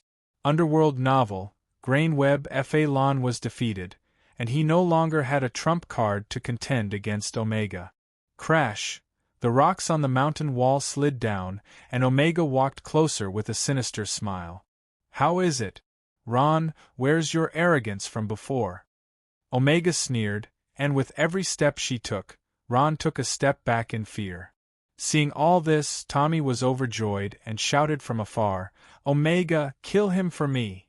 Omega's brows furrowed imperceptibly, and she turned her head in dissatisfaction. She fiercely glared at Tommy and said, "Tommy, how many times have I told you, don't use such a commanding tone with me?" The proud and arrogant Beaumont clan would not be controlled by humans, even if it was the person she liked the most. Sorry. Intimidated by the other's fierce aura, Tommy was momentarily at a loss for words, but then he cast a hateful gaze at Ron. Seeing Ron's twisted expression due to fear, Omega felt an inexplicable sense of pleasure from the bottom of her heart. For this day, I've waited for too long. In order to break through the sacred domain, I even used forbidden drugs. Omega looked at Ron with eyes full of hatred. All of this is for revenge. Ron, I will never forget the humiliation you brought to me. How can my noble Beaumont clan be defeated by a human like you? At this moment, Ron's back bumped into a hard object, but it was a mountain wall. At this moment, he could no longer retreat, and cold sweat flowed down his forehead. "Hey!" Omega's eyes flashed, and her hand reached out at lightning speed, grabbing Ron, who couldn't escape in time. "Let me go!" Ron's legs kicked with all his might, but Omega's thick and furry hands were like a pair of iron pliers, holding him firmly, and he couldn't move at all. Due to his breathing difficulties, Ron was almost suffocating, and his face turned purple. "Ron!" Basara cried out. She wanted to rush out, but she was held back by Kay. "Brother Ron!" Rainey looked at Brother Ron's thin figure struggling in the hands of the tall Beaumont, and tears unknowingly filled her eyes. Basara and Rainey seemed to have lost their minds, crying, and wanted to rush towards Ron's direction, but they were held back by Kay. "You guys are crazy. That's an adult Beaumont." Facing an adult Omega, Kay was also a little fearful. In the past, he wasn't Omega's opponent, and now that Omega's ability was much stronger than before, he had no chance of winning at all. The fear of death attacked Ron. Ron waved his bone staff, and the strong soul energy in his body surged out. At the same time, his eyes turned green. He used soul ignition. A green mass of air condensed and attacked Omega. "You're asking for death." Ron was fast, but Omega was faster. Her right hand struck out like lightning, and with a boom, it hit Ron's stomach harshly. "Ah!" With a scream, Ron fell to the ground. His body curled up like a prawn, and his face revealed a painful expression. Death entanglement was dispersed before it could be released, and wisps of green smoke disappeared into the air. Ron's resistance was laughable in the eyes of an adult Beaumont like Omega. "How is it? Ron, is it comfortable?" Omega smiled and said, "I'm very gentle." Omega had a sense of propriety.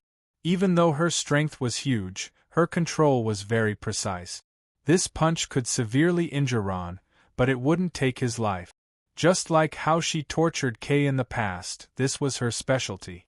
Omega liked this feeling of torturing the weak, especially when it came to Ron, who was her enemy. She found an inexplicable thrill. Omega smiled and said, "Ron, let me ask you, are you convinced?"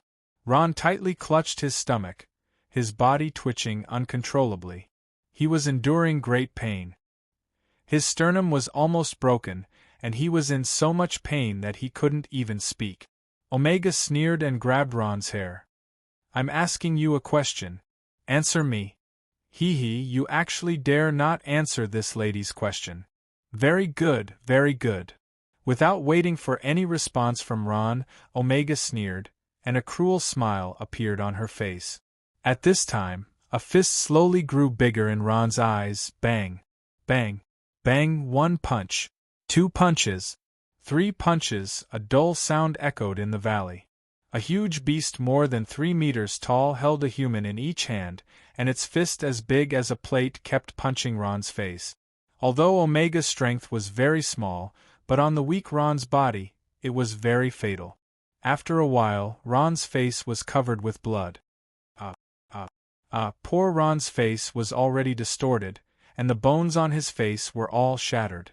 At this moment, no one could recognize his appearance. Tommy looked at all this from afar. The initial pleasure in his eyes turned into shock, and finally, he felt a bone-piercing chill. This Beaumont woman was too scary. Ron was already in despair. He completely gave up resisting, and his mind was blank.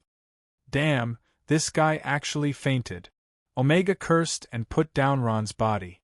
At this moment, Ron's whole body was already unconscious. Facing the almost dying Ron, Omega's face not only did not have any compassion, but instead became even more brutal. "Hee, Ron, how can the humiliation you brought me be over with this little pain? Don't think that you'll be fine just because you fainted." Omega's face was full of malevolence. She lifted a huge foot and stomped on Ron's left leg. "Gotcha!" A crisp sound was heard. Ron, who had already fainted, was stimulated by the intense pain.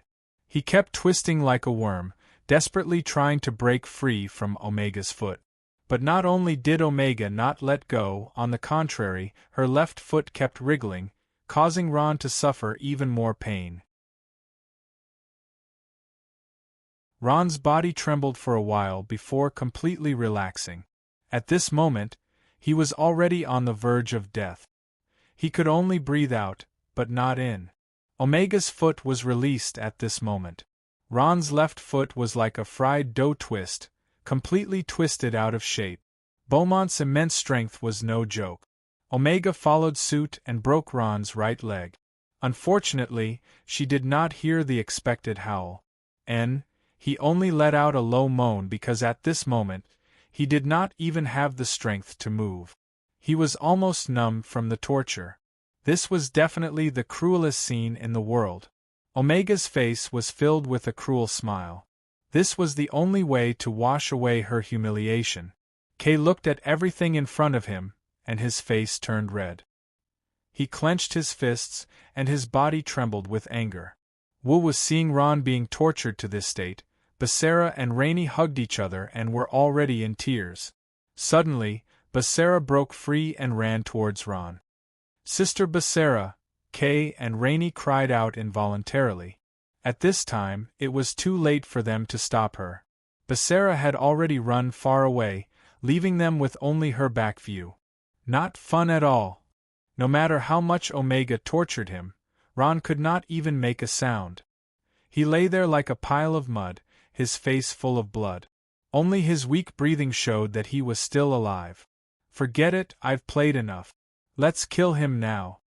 Facing Ron, who was no longer in a human shape, Omega's eyes flashed with murderous intent. Her figure moved, and her huge fist was aimed at Ron's head. "You can't kill him!" a sharp voice shouted. Immediately after, a white figure suddenly appeared and quickly blocked in front of Ron. The sudden appearance of the figure gave Omega a shock. She retracted most of her strength from her punch, but there was still a small amount that she could not control and landed on the figure. That figure was Basara. After being hit by the remaining force from Omega's punch, her body flew up like a kite with a broken string, drawing a beautiful arc. Her delicate body hit the mountain wall harshly and bounced back. Sister! Sister Basara! Rainey and Kay were shocked. Kay's eyes turned red. She threw Rainey aside and ran towards Basara like a madman. Kay ran to Basara's side and helped her up. She shook her with all her might and cried, "Sister, sister, wake up. Don't scare me." Basara's eyes were tightly shut, and her face was as white as a sheet of gold. A trace of blood slowly spread out from the corner of her mouth. Her body swayed weakly, and no one knew if she was dead or alive. "You scared me. Who did you think it was?" "So it's this little human bee asterisk, tch." Omega, who had regained her senses, did not think much of it. "It's good that she's dead. Even if she didn't die, she would have died sooner or later." Omega smiled coldly. She did not intend to let anyone off today. In her opinion, no matter if it was Ron, her brother Kay, or these two women that she did not know, they all had to die. Sister Basara, brother Ron. Rainey ran to the two of them. Once she saw them, she started crying. "Did I hear wrongly? Kay, you actually called this human sister?" Omega smiled. "But then again, trash like you has nothing to do with the noble Beaumont family. You're only fit to stay with these lowly humans." "You killed her." Kay's eyes became bloodshot. She glared at Omega fiercely and roared like a beast. "So what?" Omega smiled. "I did kill her. Kay, you want to avenge her, right? But do you have the ability to do so?" Faced with the powerful energy that Omega was emitting from her body, Kay's facial muscles kept twitching. Her eyes were filled with intense anger, but more than that there was fear. Omega saw through her thoughts and smiled arrogantly. "See, trash is trash. Kay, you really don't have the guts to fight me. I'm going to kill you." Before Omega could finish her sentence, Kay seemed to have gone crazy and pounced on her. To see the first commercial-free episode, please go to www.grain.com.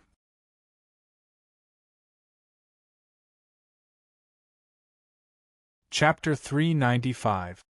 His body grew bigger, and furry hair grew all over his body. Sharp claws stretched out, and not long after, Beaumont, who looked exactly like Omega, stood in front of everyone. 56 Book Vault Dat. Chapter 396. It didn't take long for Kai to complete his transformation. At this moment, his eyes had turned red, and his muscles were bulging. His originally black hair had turned into a dazzling golden color, and his body emitted a boundless aura. "Take a look." Grain Web. Kay finally calmed down. Looking at his body, a strange look flashed across his eyes.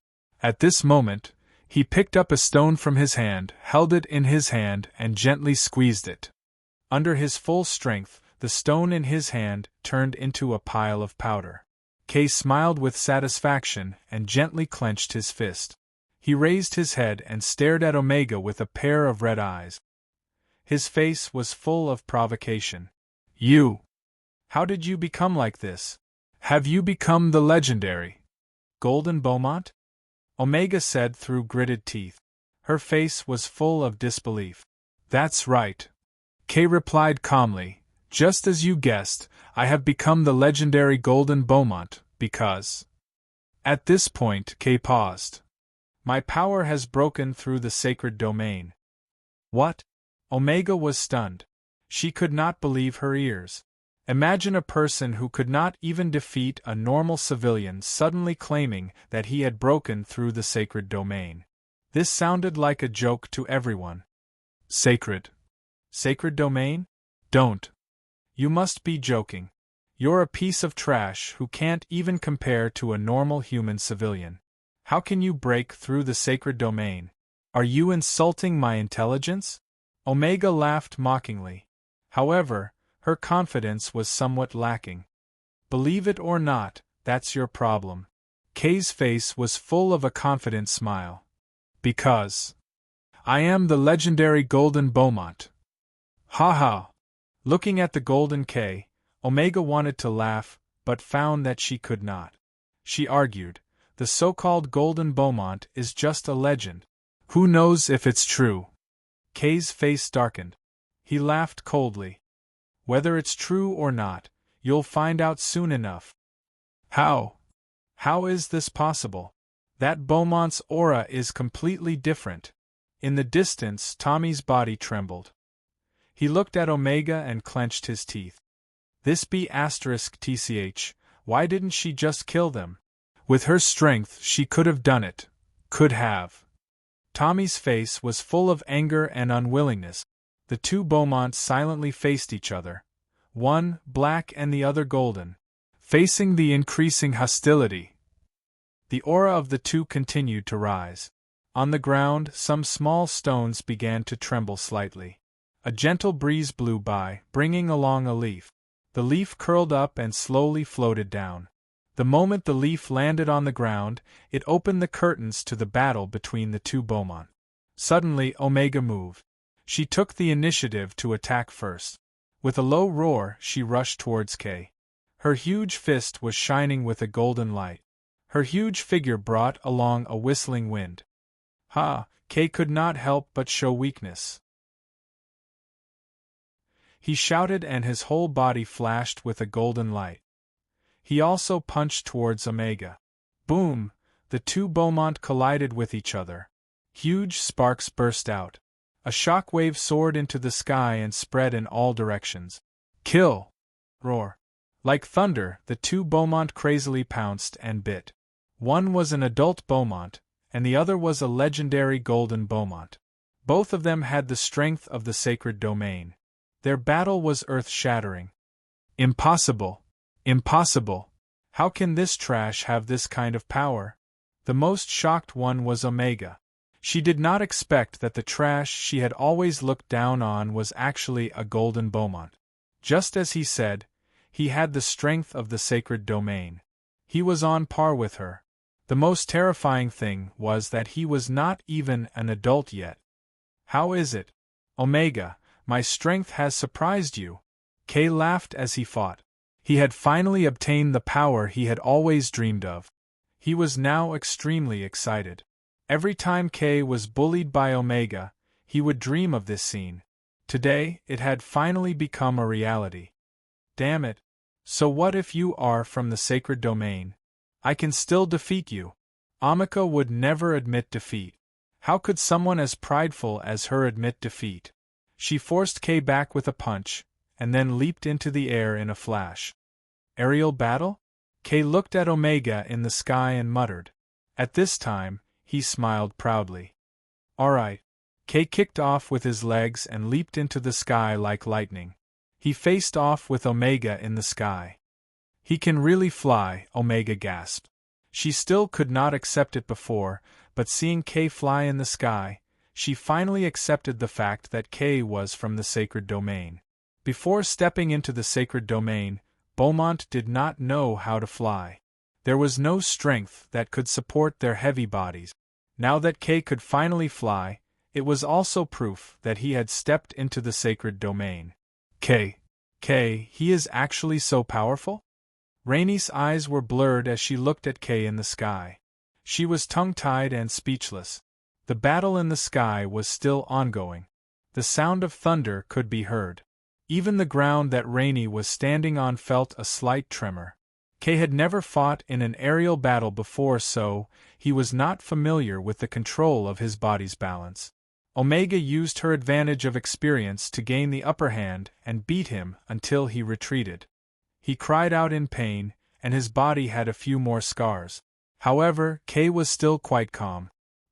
He quickly stabilized his footing, first defending, then slowly attacking, turning the situation around bit by bit.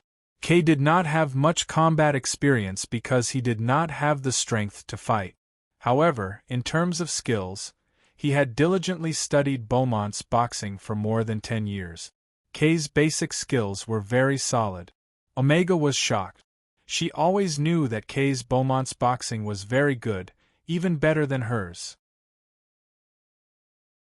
However, She had always been dismissive of it and dismissed it with a laugh. The reason was simple: Kay did not have the strength. In Omega's eyes, Beaumont's boxing without strength was just for show. No matter how good Kay's boxing was, as long as it was a pornographic novel, she could send him flying with a casual punch. However, when Kay had Beaumont's strength, the set of Beaumont's boxing techniques that he had been practicing diligently was finally unleashed. This set of Beaumont's boxing techniques was created by the ancestors of the Beaumont family. Sharp claws, iron fists, head hammers, biting, knee strikes, shoulder strikes. These moves were very simple, but they were all designed according to Beaumont's physique, strength, and strong body. Every muscle and every bone could be used to their fullest potential. How to attack effectively and how to defend effectively required a strong technique and fighting ability to ensure that every bit of strength was used appropriately. Ferocious strength, coupled with the exquisite Beaumont's boxing techniques, established Beaumont's position as the king of land battles. Now, in the new generation of Beaumont, including Omega's brothers and sisters, there were not many people who worked hard to learn Beaumont's boxing technique. The enormous strength that they were born with gave them astonishing combat strength. Did they still need to learn boxing techniques?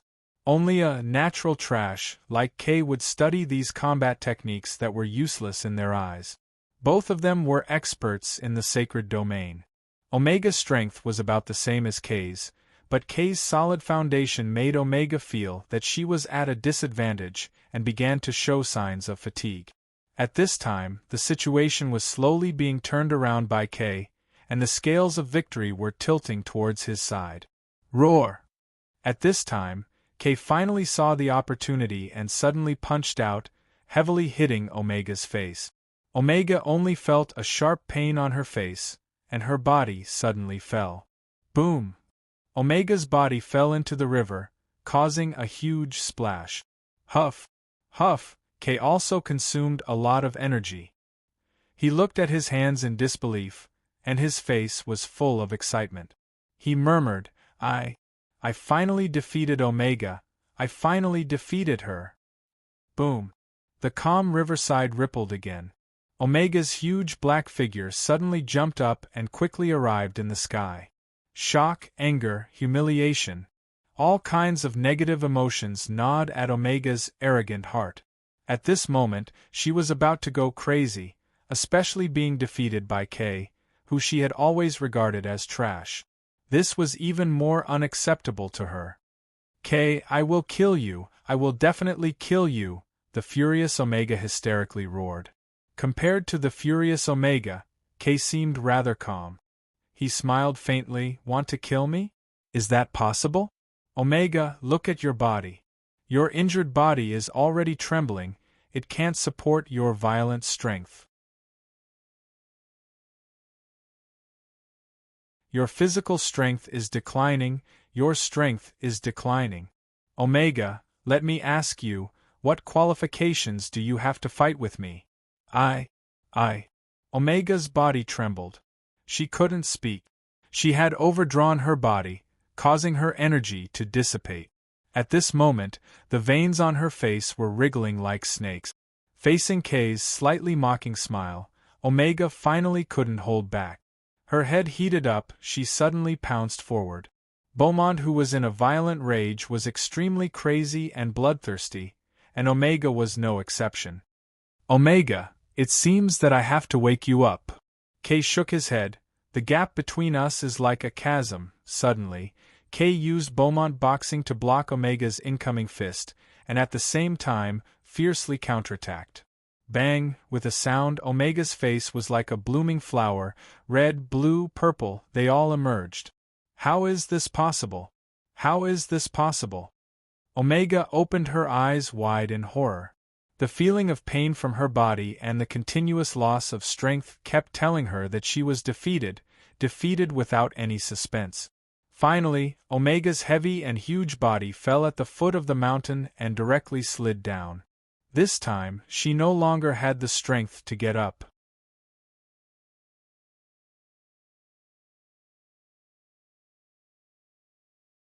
Chapter 397. Very soon, the pornographic novel, Mijia's body and strength had almost recovered. The more Tommy spoke, the more energetic he became. Although he didn't curse, every word and sentence was aimed at Omega, complaining that she didn't seize the opportunity. Tommy didn't notice that as he spoke more and more, the coldness on Omega's face became more and more intense. You're tuning into the Phoenix Nights YouTube channel. Don't forget to subscribe and join us on this journey to catch the most captivating stories.